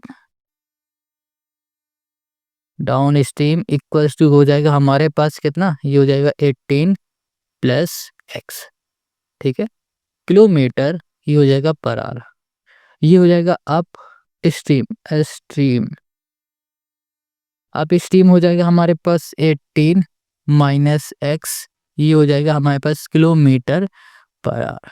ये बात क्लियर समझ में आ गई? डाउन स्ट्रीम समझ में आ गया, अप स्ट्रीम समझ में आ गया ना आपको, ये कैसे निकल गया। चलो अब क्वेश्चन के अकॉर्डिंग आएंगे, अकॉर्डिंग टू क्वेश्चन। क्वेश्चन ने क्या कहा है? क्वेश्चन का है 1 hour more to go 24 kilometre up stream then to return down stream to the same spot. कह रहा है कि भैया अगर अप स्ट्रीम में जा रहा है ना, तो उसे 1 घंटा ज्यादा लग रहा है डाउन स्ट्रीम के कंपेयर में। चलो इसको समझो, टाइम की बात कर रहा है यहाँ पर, 1 घंटा ज्यादा टाइम लग रहा है। तो टाइम ऑफ यहाँ पर हो जाएगा अप स्ट्रीम इक्वल्स टू कर देते हैं time of down stream. Time कैसे निकालोगे? डिस्टेंस अपॉन स्पीड हो जाएगा। डिस्टेंस कितना है? 24 किलोमीटर की डिस्टेंस कवर कर रहा है। क्वेश्चन में देखो लिखा हुआ है 24 किलोमीटर, 24 किलोमीटर अपॉन डाउन, ये अप स्ट्रीम है ना, अप स्ट्रीम कितना है? 18 माइनस एक्स। यहाँ पर लिखो, इसमें भी 24 किलोमीटर हो जाएगा अपॉन, यहाँ पर स्पीड कितनी है इस समय डाउन वाले में? 18 प्लस एक्स। बट यहाँ पर बोल क्या रहा है कि उसे 1 घंटा ज्यादा लग रहा है। तो यहाँ पर क्या कर दो? +1 कर दो। देखो यहाँ पर +1 कर दो या फिर -1 यहाँ कर दो, इक्वल हो जाएगा, ठीक है। चलो suppose that down stream 5 kilometre में कवर कर रहा है, अप स्ट्रीम हमारा 4 किलोमीटर में कवर कर रहा है। हमें इक्वल करना है तो क्या करना पड़ेगा? -1 इधर कर देना होगा या फिर +1 इधर कर देना होगा। यही बात हो जाएगी ना। चलो समझ में आ गया। तो यहाँ पर हो गया हमारे पास +1। अब इसे हम लोग सॉल्व कर लेंगे, तो यहाँ पर उठा के इसको इधर ले आते हैं। तो यहाँ पर अब कैलकुलेशन करना, अब और कुछ भी नहीं हो, कैलकुलेशन अच्छे से करो। यहाँ पर हो जाएगा 24/18 माइनस एक्स माइनस 24/18 प्लस ये हो गया x इक्वल्स टू हो जाएगा हमारे पास 1। यहाँ पर हम लोग एलसीएम ले लेते हैं, तो यहाँ पर आ जाएगा हमारे पास 18 माइनस एक्स, ये हो जाएगा 18 हमारे पास प्लस एक्स। यहाँ पर हो जाएगा हमारे पास 24/18 प्लस एक्स माइनस यहाँ पर हो गया 24/18 माइनस एक्स इक्वल्स टू हो गया हमारे पास 1। ओके 24/18 कर दो। यहाँ पर हम मल्टीप्लाई बिल्कुल भी नहीं करेंगे, तो यहाँ डायरेक्ट लिख देंगे 24/18 क्योंकि ये कटने वाला है। अब जब भी जो चीज़ कटती है ना उसको वैसे ही छोड़ दो। तो 24x यहाँ पर हो जाएगा x है ये, ठीक है। तो यहाँ पर हो जाएगा 24/18 माइनस 24 और यहाँ पर हो गया x। अब ये माइनस का नहीं रहेगा क्योंकि ये भी माइनस माइनस माइनस हो गया प्लस। 24/18 ये माइनस से प्लस कट गया। हमने कहा था ना जहाँ कोई कुछ काटे उसको वहीं छोड़ दो, कटने से अच्छा है। चलो यहाँ पर हो गया 18 माइनस एक्स 18 प्लस यहाँ पर हो गया x, ठीक है। इक्वल्स टू यहाँ पर 1 चल रहा है, इसको 1 चलने दो यहाँ पर। अब क्या करना है, हमें एक काम करते हैं ना, इसको काट के एक चीज़ कर देते हैं। यहाँ पर देखो लिखा है a minus B A plus B, देखा अभी दिखाते हैं। यहाँ लिख दिया हमने a square minus B square का फॉर्मूला जो कि हो जाएगा a माइनस बी और ये हो गया हमारे पास a plus B. a minus B और a plus B equals to होता है a square minus B square. तो इसकी जगह पे हम लोग ये लिख सकते हैं ना a स्क्वायर यानी कि 18 का स्क्वायर माइनस बी स्क्वायर यानी कि x का स्क्वायर। ये बात क्लियर हो गई। चलो 24x क्या हो जाएगा हमारे पास 48x। तो यहाँ कर दिया हमने 48x। यहाँ पर 18 का स्क्वायर हो जाएगा 324 minus x square equals to 1। अब इसको उठा के इधर भेज दो डायरेक्ट। तो यहाँ पर हो जाएगा हमारे पास 48x equals to 324 minus x square. अब इस पूरे को उठाएंगे इक्वल के इस साइड ले आएंगे तो साइन चेंज हो जाएंगे। पहले इसको ले आते हैं, तो माइनस की जगह हो जाएगा प्लस, ये हो जाएगा एक्स स्क्वायर। यहाँ पर हो जाएगा प्लस 48x, यहाँ पर ये प्लस का इधर आएगा तो माइनस का 324 इक्वल्स टू यहाँ पर बच गया 0। अब इसको हमें सॉल्व करना है। इसको सॉल्व करने के लिए हम लोग यूज़ करेंगे यहाँ पर स्प्लिट मेथड का। स्प्लिट मेथड में क्या होगा, जो लास्ट टर्म दिख रहा है ना इसका मल्टीप्लाई एक्स स्क्वायर के कोफिशिएंट के साथ करते हैं। यहाँ तो कुछ नहीं है तो सिंपल सा यहाँ लिख दो 3, 2, 4। अब इसे ऐसे दो नंबर में ब्रेक करना है कि जब उन दो नंबर का हम लोग मल्टीप्लाई करें तो यही आ जाए, फिर जब उन दो नंबर का हम लोग सम करें तो हमें क्या मिल जाए, हमें मिल जाए प्लस का 48 मिल जाए। ऐसे दो नंबर हमें चाहिए। तो वो दो नंबर क्या हो जाएंगे, आप फैक्टर करोगे तो आपको मिल जाएगा 54 माइनस आपको मिल जाएगा 6, ठीक है। इनका हम लोग सम कर देंगे तो हमें क्या मिलेगा, हमें मिल जाएगा 48 और मल्टीप्लाई करेंगे तो 324 माइनस का हमें मिल जाएगा। तो यहाँ पर आ गए, ये हो गया हमारे पास X square plus 54x minus 6x minus यहाँ पर हो जाएगा 324, ठीक है, इक्वल्स टू 0 हो गया। अब इन दोनों में से कॉमन हम लोग ले पा रहे हैं x को, तो यहाँ पर हो गया हमारे पास x प्लस 54। इन दोनों में से माइनस x को कॉमन लेंगे तो ये हो गया x प्लस 54 इक्वल्स टू 0। यहाँ पर आ जाएगा हमारे पास x प्लस 54 और यहाँ पर आ जाएगा हमारे पास x माइनस 6 इक्वल्स टू हो जाएगा 0, ठीक है। अब ये दोनों 0 के इक्वल है तो यहाँ कर दिया हमने x प्लस 54 इक्वल्स टू 0। यहाँ पर हो जाएगा x माइनस 6 इक्वल्स टू 0। यहाँ पर हो जाएगा हमारे पास माइनस 54, यहाँ पर हो जाएगा हमारे पास प्लस का 6। हमें x की वैल्यू मिल गई है 6, यहाँ पर हमें x की वैल्यू मिल गई माइनस 54 मिल गया ना। चलो अब बताओ इसमें से x हम लोग किसे लेंगे। अच्छा सबसे पहले ऊपर देखो, हम लोगों ने x क्या लेट किया था, स्पीड। अब हमें ये बताओ कि क्या स्पीड माइनस में हो सकती है, नहीं माइनस में स्पीड नहीं हो सकती। तो क्या होगी हमारी स्पीड, प्लस ही होगी। तो यहाँ पर स्पीड ऑफ स्टीम हो जाएगा हमारे पास 6 किलोमीटर पर आवर। यही हमें फाइंड करना था। यही हो गया क्वेश्चन नंबर 24 का, नहीं सॉरी 32 के बी पार्ट का हमारा सोल्यूशन। आई होप आपको समझ में आ रहा है भाई। कहीं भी कोई डाउट है कमेंट जल्दी से जल्दी कर लेना। अब आ जाओ यहाँ पर क्वेश्चन नंबर 33 में। अब देखो, हमने ना ट्रायंगल में मोस्ट इंपॉर्टेंट क्वेश्चन में एक चीज टिक कराई थी, वो क्या था? वो था बीपीटी थ्योरम। क्या था? BPT theorem. और ये बीपीटी थ्योरम हमने इससे पहले जो सैंपल पेपर सॉल्व कराया था ना बेसिक, उसमें भी पूछा गया था। और जो स्टैंडर्ड का सैंपल पेपर हमने 2 सॉल्व करा रखे ना, उसमें भी पूछा गया है। और हर बार बीपीटी थ्योरम वाले क्वेश्चन और साथ ही साथ √3, √4, √5, √2 को इरेशनल नंबर प्रूफ करने वाले क्वेश्चन आपके एग्जाम में आते हैं। तो ये जो 2 क्वेश्चन है ना, ये बीपीटी वाला और ये रूट वाला, जो हम लोगों ने सेक्शन बी के पहले में पढ़ लिया था, सेक्शन बी या सेक्शन सी में था, पहला ही क्वेश्चन था उसमें। इसको मोस्ट इंपॉर्टेंट कर लेना, इसको घोर के पी जाओ भाई। अब ये कैसे सॉल्व होगा पहले से पढ़ लो। ये कह रहा है prove that if a line is drawn parallel to one side of a triangle to intersect the other two side in distinct point, then other two side are divided in the same ratio. ये क्या कहना चाह रहा है वो समझो। ये बोल रहा है कि जनाब एक हमारे पास ट्रायंगल है, इस ट्रायंगल की एक साइड से एक लाइन जा रही है और दूसरी साइड को टच कर रही है। इस साइड से लाइन गई, दूसरी साइड को टच की। ये जो लाइन है ये इसके पैरेलल है, ठीक है, यही तो कह रहा है। The other two side divide in the same ratio. ये कह रहा है कि भैया ये तीसरी वाली साइड के पैरेलल है, तो जिस साइड में ये दोनों लाइन को टच कर रहा था ना, वो सेम रेशियो में आपस में इक्वल हैं, ये प्रूफ करो। जब कभी ऐसे क्वेश्चन आ जाए तो समझ लो कि ये बीपीटी थ्योरम को प्रूफ करने के लिए बोल रहा है, या फिर बोलो थेस थ्योरम को प्रूफ करने के लिए क्वेश्चन कह रहा है। अब ये क्वेश्चन कैसे करेंगे वो देख। यहाँ पर ना क्या, हमें जो भी करना है उसे हम लोग लिख लेते। सबसे पहले गिवन, हमें यहाँ पर गिवन है, हमें पता है ट्रायंगल में बी, हाँ, ये ट्रायंगल में जो हमारे पास ई है ना, ये हमारा पैरेलल है बीसी के। ओके, और हमें यहाँ पर प्रूफ क्या करना है? प्रूफ करना है कि ये साइड इसके इक्वल है।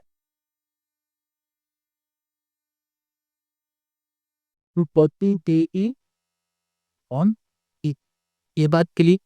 इतना प्रूव करना है। अब प्रूफ भी हमें यहाँ पर थोड़ा कंस्ट्रक्ट करना पड़ेगा। क्या कंस्ट्रक्ट करेंगे? देखो,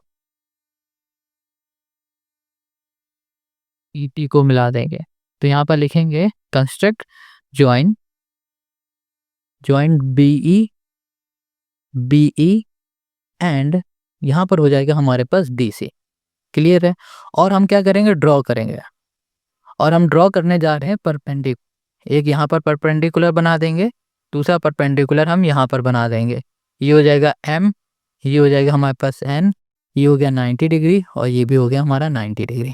ठीक है, तो यहाँ पर हो जाएगा हमारे पास, इसको हम लोग क्या लिख सकते हैं? इसको हम लोग लिख देते हैं कि हमने क्या किया है, ड्रॉ किया है डीएम, जो कि परपेंडिकुलर है किससे? एई से। डीएम एई से परपेंडिकुलर। ओके, और यहाँ पर हो जाएगा एनई, ये परपेंडिकुलर हो जाएगा एडी के। बस क्लियर हो गया। ये हमें कंस्ट्रक्ट कर लिया, ये हमें प्रूफ करना। अब कैसे करेंगे वो देखो, प्रूफ में आ जाते हैं। देखो, सबसे पहले ना जो हमें प्रूफ करना, इसी से लेते जाना है हमें। एडी दिख रहा है, एडी आ रहा है यहाँ पर, तो हम लोग यहाँ पर लिखेंगे triangle ADE, area of triangle ADE. यहाँ कर दिया area of triangle A D A. Formula आता है, ये लगा दो, 1/2 इंटू हो जाएगा ए डी, इंटू हो जाएगा हमारे पास एन ए। हो गया। चलो, अब यहाँ पर देखो क्या है, डी बी है। डी बी आपको दिख रहा है, डी ये है और बी हमें दिख रहा है ये। हम लोग ट्रायंगल ले लेंगे ये वाला डी बी ई, तो यहाँ पर हो जाएगा एरिया ऑफ ट्रायंगल डी, ये हो गया बी, ये हो गया ई। यहाँ पर हो जाएगा हमारे पास 1/2 इंटू, यहाँ पर हो जाएगा हमारे पास क्या लिख सकते हैं हम लोग, डी बी इंटू हो गया ई एन। ये कर दिया। देखो, ई एन बोलो एन ई बोलो एक ही बात है, 1/2 से 1/2 कैंसिल हो गया। यहाँ पर हो गया हमारे पास ए डी अपॉन हो गया हमारे पास डी बी, और ये हो गया हमारे पास पहले इक्वेशन। Got it? इतनी बात क्लियर हो गई। चलो, अब ये ए ई अपॉन ए सी में आ जाओ। ए ई ये है, हम लोग अब ये वाला ट्रायंगल ले लेते हैं फिर से, यही वाला। तो यहाँ लिखेंगे area of triangle, area of triangle A D, ये हो गया ए, ये लिख दिया। और इसमें फॉर्मूला लगाएगा 1/2, लगेगा 1/2 इंटू ए ई इनटू यहाँ पर हो जाएगा एमडी। एमडी बोलो डीएम बोलो एक बात है, ठीक है। अब यहाँ पर फिर से एरिया ऑफ ट्रायंगल हम लोग कौन सा लेंगे इस बार, देखो यहाँ पर क्या है ईसी। ईसी यानी कि ये वाला ट्रायंगल लेने वाले हैं हम लोग। तो यहाँ पर हो जाएगा 1/2 एरिया ऑफ ट्रायंगल, यहाँ कर दिया हमने सी ई डी, ये हो जाएगा 1/2 इंटू ई सी इंटू डी एम, ठीक है। डीएम डीएम 1/2 यहाँ पर ए ई अपॉन ई सी हो गया, और ये हो गया हमारे पास दूसरा। इतनी बात clear.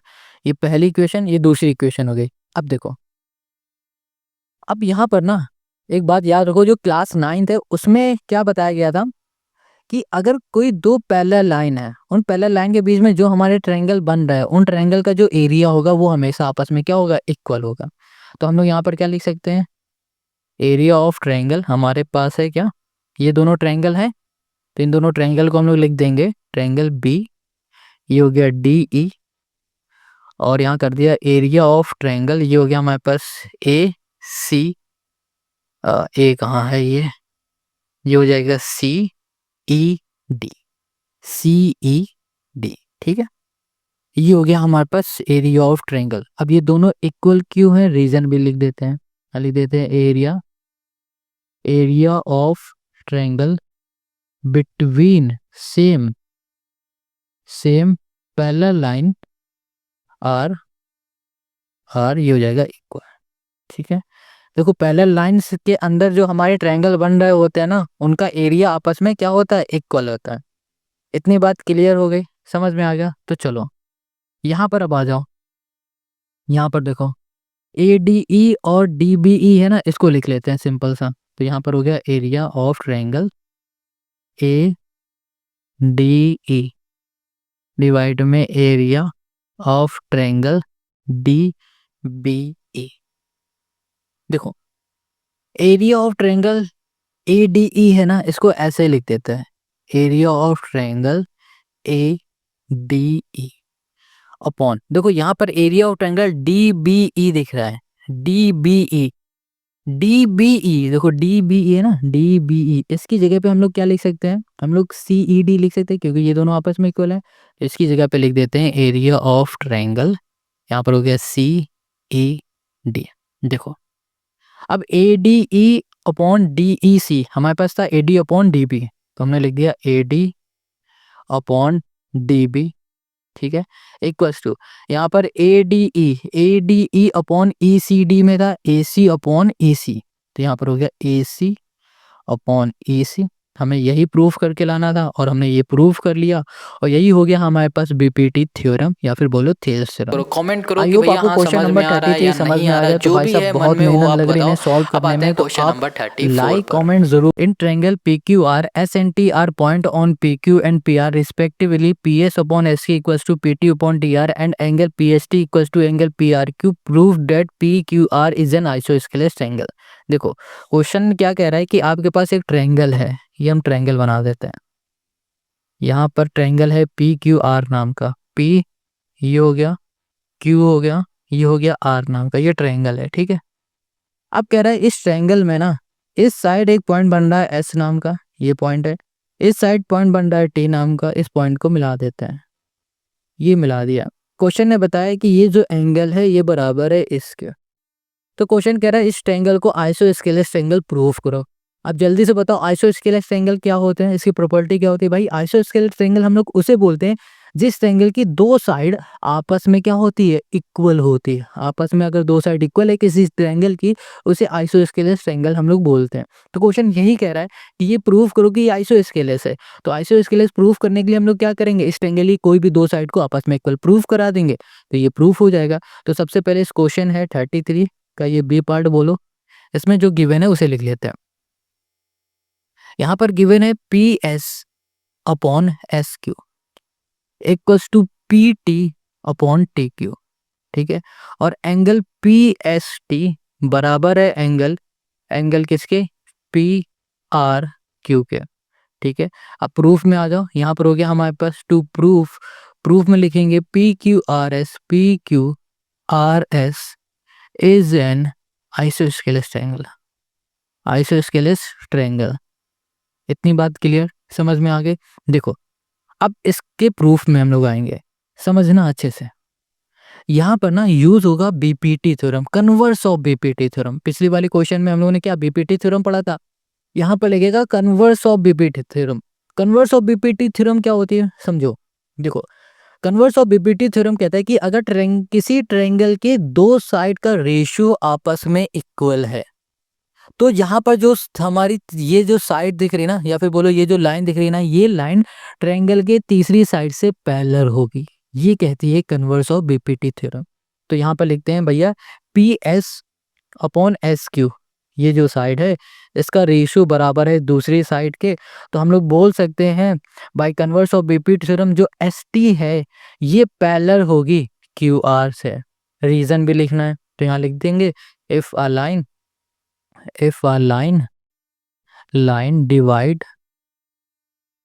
Divide any two side, any यहाँ कर दिया टू, ये हो गया हमारे पास sides of a triangle in the same ratio, in the same यहाँ पर हो गया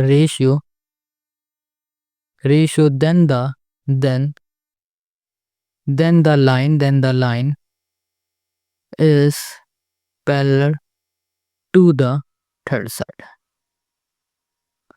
ये हो गया हमारे पास साइड। बस ऐसे हमें यहाँ पर रीजन देना पड़ेगा और आपको रीजन लिखना बहुत ज़रूरी है, इसके भी मार्क्स मिलेंगे। ठीक है, इतनी बात क्लियर समझ में आ गई। अब देखो, अब हमें पता चल गया भैया एस टी पैरेलल है क्यू आर के, अब ये इसके पैरेलल है। और हमें ये भी पता है कि एंगल पी एस टी ये इक्वल है एंगल पी आर क्यू के, ये इक्वल है, ये गिवन है, इसे फर्स्ट बोल देते हैं। और समझो अगर ये दोनों आपस में पैरेलल हैं तो ये एंगल और ये एंगल आपस में क्या हो जाएगा, इक्वल हो जाएगा, क्योंकि ये दोनों करस्पॉन्डिंग एंगल हैं। तो हम लोग लिख सकते हैं एंगल पी एस टी बराबर हो जाएगा एंगल पी क्यू आर के। तो ये हो जाएगा हमारे पास दूसरा इक्वेशन। पहली और दूसरी इक्वेशन को ध्यान से देखो, पी एस टी इसके भी इक्वल है, पी एस टी इसके भी इक्वल है, तो ये दोनों पी एस टी के इक्वल हैं, तो जनाब ये दोनों भी क्या होंगे, आपस में इक्वल होंगे। तो यहाँ लिख देंगे फ्रॉम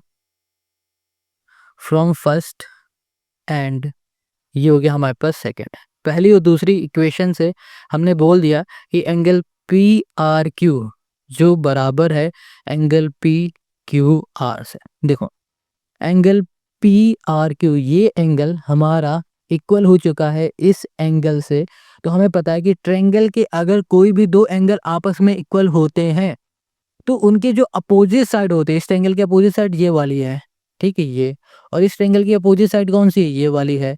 तो ये दोनों साइड भी आपस में क्या होंगे, इक्वल होंगे। तो यहाँ लिख सकते हैं हम लोग पी आर बराबर है पी क्यू के, ठीक है, पी क्यू के। रीजन दे दो, यहाँ लिख देंगे साइड अपोजिट टू, ये हो गया हमारे पास इक्वल एंगल आर, यहाँ हो गया हमारे पास इक्वल है। बस यही हो गया हमारे पास इसका सोल्यूशन। ठीक है, सो हम लोग यहाँ पर लिख सकते हैं कि भैया P Q R is an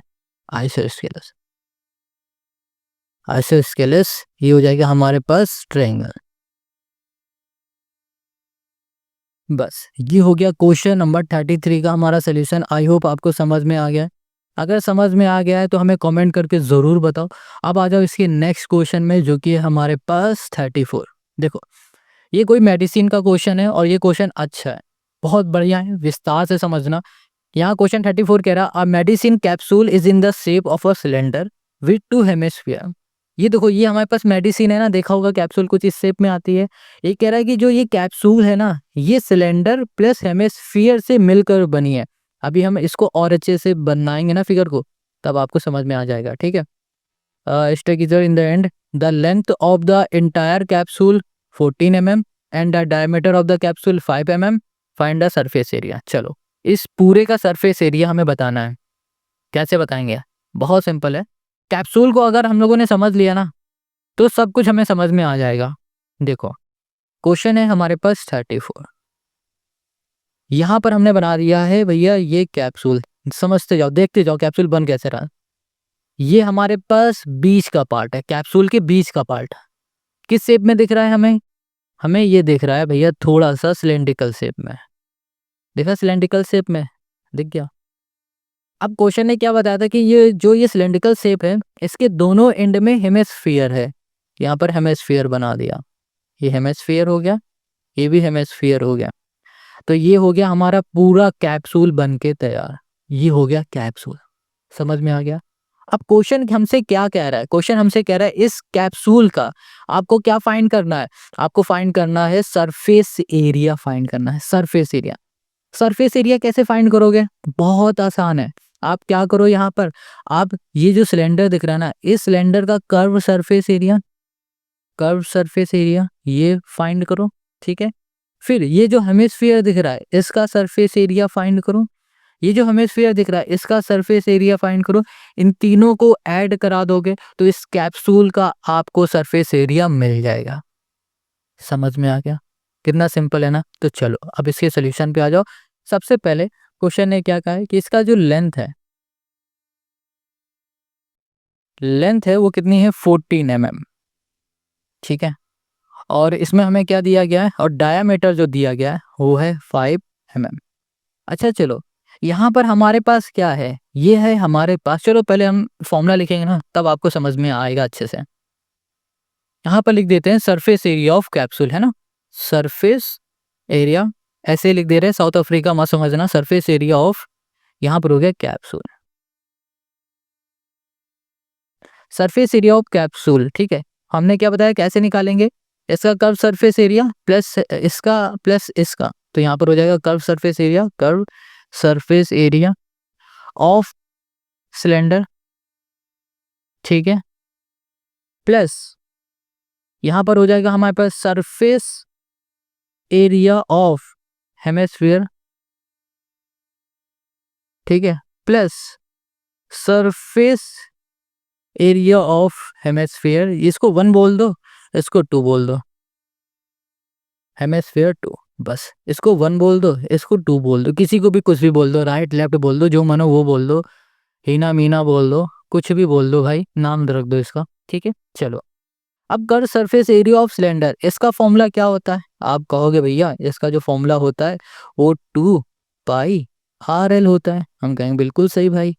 अब इधर आ जाओ, curve surface area of hemisphere, इसका फॉर्मूला क्या होता है? आप कहोगे 2πr² होता है, इसका भी वही होगा, तो यहाँ लिख दिया 2πr², ठीक है, समझ में आ गया। चलो अब यहाँ पर 2 तो समझ में आ रहा है, पाई भी समझ में आ रहा है, 22/7 होगा। आर क्या है?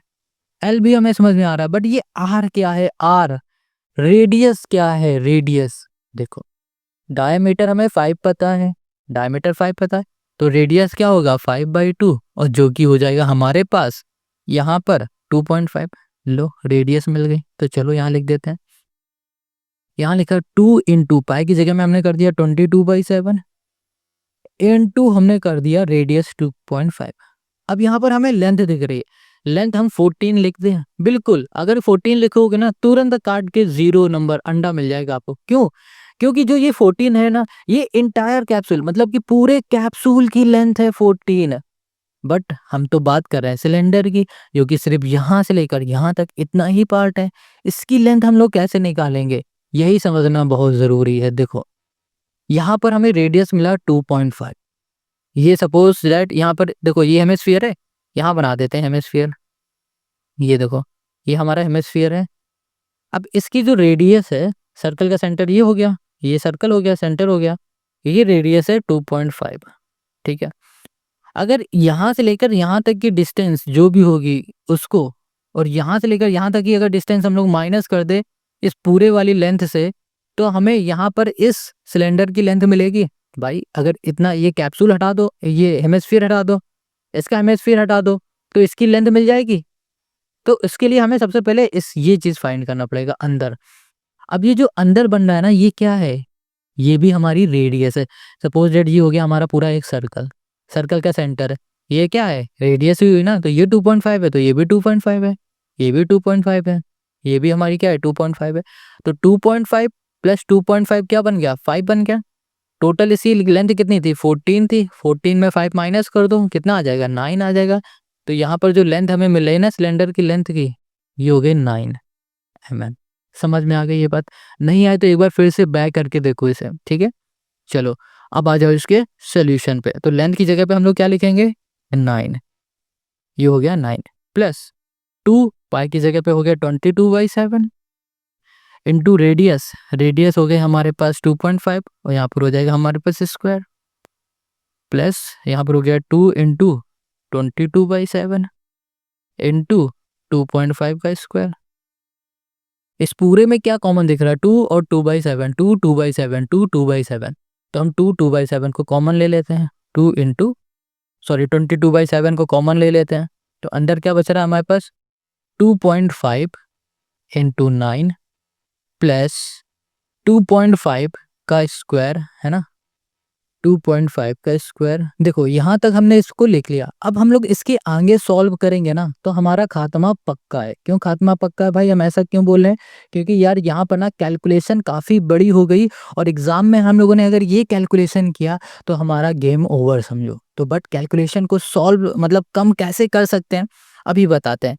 इसको थोड़ी देर के लिए काट देते हैं, ठीक है। चलो इसको हम लोग कर सकते हैं, ऐसा नहीं कि कर नहीं सकते, बट इसमें हमारा टाइम बहुत ज़्यादा कंज्यूम होगा। हमें टाइम बचाना है अपने बोर्ड एग्जाम में। तो उसके लिए हम लोग क्या करेंगे, देख पा रहे हैं यहाँ लिखा है 2πRL लिखा है। अब इन दोनों को ऐड कर देंगे तो यहाँ पर क्या हो जाएगा 4πR²। अब देखना 2 मिनट में पूरा ये सॉल्व हो गया।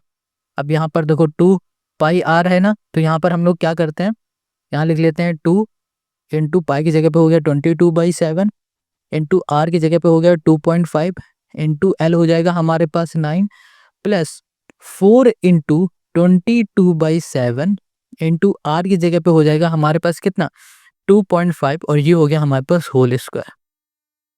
इतनी बात क्लियर है, समझ में आ रहा है ना? अब देखो 2.2 इंटू 22/7 दोनों में दिख रहा है, तो यहाँ पर 2 इंटू 22/7 हमने कॉमन ले लिया। अब अंदर बचा यहाँ पर 2.5 इंटू 9 प्लस यहाँ पर आ जाओ, यहाँ पर है हमारे पास 2 हो जाएगा इंटू हो जाएगा 2.5 का स्क्वायर हो जाएगा 6.25। अब इसे हम लोग सॉल्व कर लेते हैं। यहाँ पर 2 है, 2 लिख दिया, इंटू हो गया 22 ये हो गया हमारे पास 7, ठीक है। देखो 2.5 इंटू 9 करेंगे ना तो हमें यहाँ पर 22.5 मिल जाएगा, 22.5 प्लस इसको हम लोग सॉल्व करेंगे, यहाँ पर आ जाएगा हमारे पास 12.5। अब इसे सॉल्व करते हैं तो यहाँ पर हो गया 2 इंटू 22/7, इसको सॉल्व करोगे तो यहाँ पर आ जाएगा 35, 7 5 जा 35 हो जाएगा। यहाँ पर आ जाएगा देखो हमारे पास 44 इंटू 5, 5 4 जा 20, 5 4 जा हो जाएगा 20 और 5 20 और 24 है ना, ओके ओके हो 22, तो 220 आ जाएगा हमारे पास mm²। तो यही हो जाएगा हमारे पास सरफेस एरिया ऑफ कैप्सूल। हमें यही फाइंड करना था और यही हमने फाइंड कर लिया। आई होप आपको समझ में आ गया। देखो यहाँ पर हमने इसे यहाँ पर इसलिए काटा है कि हमने यहाँ पर बता सके आपको कि अगर हम लोग डायरेक्ट इस कैलकुलेशन से करेंगे टाइम बहुत वेस्ट होगा। हम लोग इसे कर सकते हैं, ऐसा नहीं कि कर नहीं सकते, बट टाइम बहुत लगने वाला है। और हमने जब इससे सॉल्व किया तो देखो 3-4 लाइन में ये सॉल्व होगा, कैलकुलेशन भी हमारी छोटी छोटी रही। आई होप आपको क्वेश्चन नंबर 34 समझ में आ गया है। अब आते हैं नेक्स्ट क्वेश्चन में इसी का। देखो जो बी वाला है ना, ये मोस्ट इंपॉर्टेंट है, वेरी इंपॉर्टेंट है। इस क्वेश्चन को आप ज़रूर करो। एक क्वेश्चन हम आपके लिए छोड़ रहे हैं, सारे क्वेश्चन हम सॉल्व करते हैं, बट एक क्वेश्चन हम आपके लिए छोड़ रहे हैं, तो आप ज़रूर करना। अगर आपको नहीं आता है ना इन केस, तो आप हमें कमेंट करके ज़रूर बता देना। अब क्वेश्चन 35 में आ जाओ। यहाँ कह रहा था following table gives the distribution of the life time of 400 neon lamp. देखो यहाँ पर ना ये क्वेश्चन हम लोगों ने सॉल्व किया है एनसीईआरटी में, हम लोग फिर से इसे सॉल्व करेंगे। अच्छा क्वेश्चन है। यहाँ कह रहा है find the average life time of the lamp. हमें यहाँ पर फाइंड क्या करना है पता है? हमें यहाँ पर फाइंड करना है मीडियन। क्या फाइंड करना है? मीडियन। आप कैसे फाइंड करेंगे? देखो मीडियन को फाइंड करने के लिए हम लोग सबसे पहले फाइंड करेंगे CF। क्या फाइंड करेंगे? CF। अब CF कैसे फाइंड करते हैं? बहुत सिंपल है, हम बताते हैं आपको। यहाँ पर 14 लिखा है, यहाँ पर 14 कर दो। अब इसको ऐड करते चले जाओ, कितना आ जाएगा 70 और यहाँ पर हो जाएगा हमारे पास 130 और यहाँ पर 86 हो जाएगा हमारे पास कितना 216 और यहाँ पर हो जाएगा 74, तो यहाँ पर हो जाएगा हमारे पास 2890 सॉरी, और फिर यहाँ पर हो जाएगा हमारे पास 352 और ये लास्ट में हो जाएगा 400। ठीक है, ये हो गया हमारा CF। अब देखो हमें CF मिल चुका है, हमें सिर्फ मीडियन अब निकालना है, तो मीडियन का फॉर्मूला लगा देंगे, हमें आंसर मिल जाएगा। देखो कैसे, यहाँ पर आते हैं क्वेश्चन 35, यहाँ पर मीडियन में आ जाओ। मीडियन के फॉर्मूले के लिए हमें क्या चाहिए होगा, हमें पता होना चाहिए भैया L plus N/2 minus CF पता होना चाहिए, डिवाइड में आ जाओ F इंटू हो जाएगा H। L क्या है देखो, यहाँ पर N/2 क्या है, सबसे पहले हम लोग ये देखेंगे, और उससे पहले हम लोग देखेंगे N क्या है। देखो N फाइंड करने के लिए हम लोग यहाँ पर देखेंगे कि हमारे पास कितनी लैंप है। भैया 400 लैंप है, तो ये हो गया हमारे पास N। या फिर बोलो कि फ्रीक्वेंसी का टोटल या फिर CF का लास्ट वाला, ये होता है हमारा N। N हम लोग कैसे भी निकाल सकते हैं, फ्रीक्वेंसी का टोटल करोगे तो भी 400 आएगा, अगर CF निकाल रखा है तो इसका जो लास्ट वाली वैल्यू है ना, ये भी हमारी N होती है। तो ये N है। अभी हमने इतना यहाँ पर सॉल्व किया बट ये रिकॉर्ड नहीं हो पाया, तो अभी हम फिर से आपको बता देते हैं। ये तो मीडियन का फॉर्मूला होगा, अब इसमें हमें इनकी वैल्यू चाहिए, तो इसके लिए हमें क्या करना पड़ेगा, सबसे पहले N फाइंड करना पड़ेगा। N कैसे हम लोग फाइंड करते हैं, हम लोग फ्रीक्वेंसी में आ जाते हैं, और फ्रीक्वेंसी का जब हम लोग टोटल करते हैं ना, और फिर जो टोटल करने के बाद आता है वही होता है हमारा N। या फिर अगर हम लोग CF निकाल रहे होते हैं तो CF का जो लास्ट होता है ना, उसे भी हम लोग N कहते हैं, क्योंकि भैया वो फ्रीक्वेंसी का ही टोटल होता है। ठीक है, तो समझ में आ गया, ये हो गया हमारा N। अब हम लोग N मिल चुका है, तो अब N/2 निकालेंगे। N/2 हमें क्या मिल गया, 200। अब देखेंगे ये 200 कहाँ पर लाई करेगा, तो हमने क्या देखा कि भाई साहब फ्रीक्वेंसी में चेक करना है कि 200 इसमें आएगा। ठीक है, जब हमारा 200 इसमें आएगा तो इसके सामने जो हमारी फ्रीक्वेंसी होगी उसे हम लोग F बोलेंगे, और उसके सामने जो क्लास होगी उसकी जो लोअर क्लास होगी उसे हम लोग L बोलेंगे, इसे अपर क्लास बोलेंगे। अब हमें सारी वैल्यू मिल चुकी, अब इस वैल्यू को यहाँ पर हमें सिर्फ पुट करना है। तो देखो L क्या है हमारे पास, लोअर क्लास हो गई हमारे पास 3000, लिख दिया। N/2 हमारे पास कितना है, 200, लिख दिया। माइनस CF हमारे पास कितना है, अब देखो ये जो हमारे पास आया था ना, इसके ऊपर जो वैल्यू होती है उसे हम लोग CF बोलते हैं। तो CF हमारा क्या होगा, 130, तो यहाँ पर कर दिया 130। ठीक है, डिवाइड में हमारे पास F फ्रीक्वेंसी हमारे पास कितनी थी, 86 था, इंटू H मतलब होता है क्लास के बीच का डिफरेंस। देखो 2000 माइनस 25,000 कितना है, 500। सभी की क्लास के बीच का डिफरेंस कितना है, 500 है, तो H की जगह पे क्या लिखना है, 500। बस इसे हम लोग सॉल्व कर लेंगे, हमारा आंसर आ जाएगा। तो ये हो गया 3000, प्लस इसको माइनस कर दो तो यहाँ पर हो गया 70/86 इंटू 500। ओके, अब इसको हम लोग सॉल्व करेंगे तो यहाँ पर आएगा 3000, प्लस इसको हम लोग सॉल्व करेंगे तो यहाँ पर आ जाएगा हमारे पास 408.98। देखो आप सॉल्व ज़रूर कर लेना, एक बार कैलकुलेशन इसकी ज़रूर कर लेना, ठीक है। 406.98 इक्वल्स टू इसका सम कर दोगे 3406.98 मिल जाएगा, और यही हो जाएगा क्वेश्चन नंबर 35 का हमारा आंसर। आई होप आपको क्वेश्चन नंबर 35 भी समझ में आ गया है। तो इस वीडियो में सिर्फ सेक्शन यहीं तक रखेंगे, डी तक सॉरी। ई वाला सेक्शन अगर आप कमेंट करके कहोगे तो हम इसको सॉल्व कर देंगे, बट कोशिश करो कि आप खुद से करो। अगर नहीं हो पा रहा है तो कमेंट करो, कमेंट करोगे जितने ज़्यादा लोगों की कमेंट होगी उसी के अकॉर्डिंग हम नेक्स्ट वीडियो को बनाएंगे, ठीक है।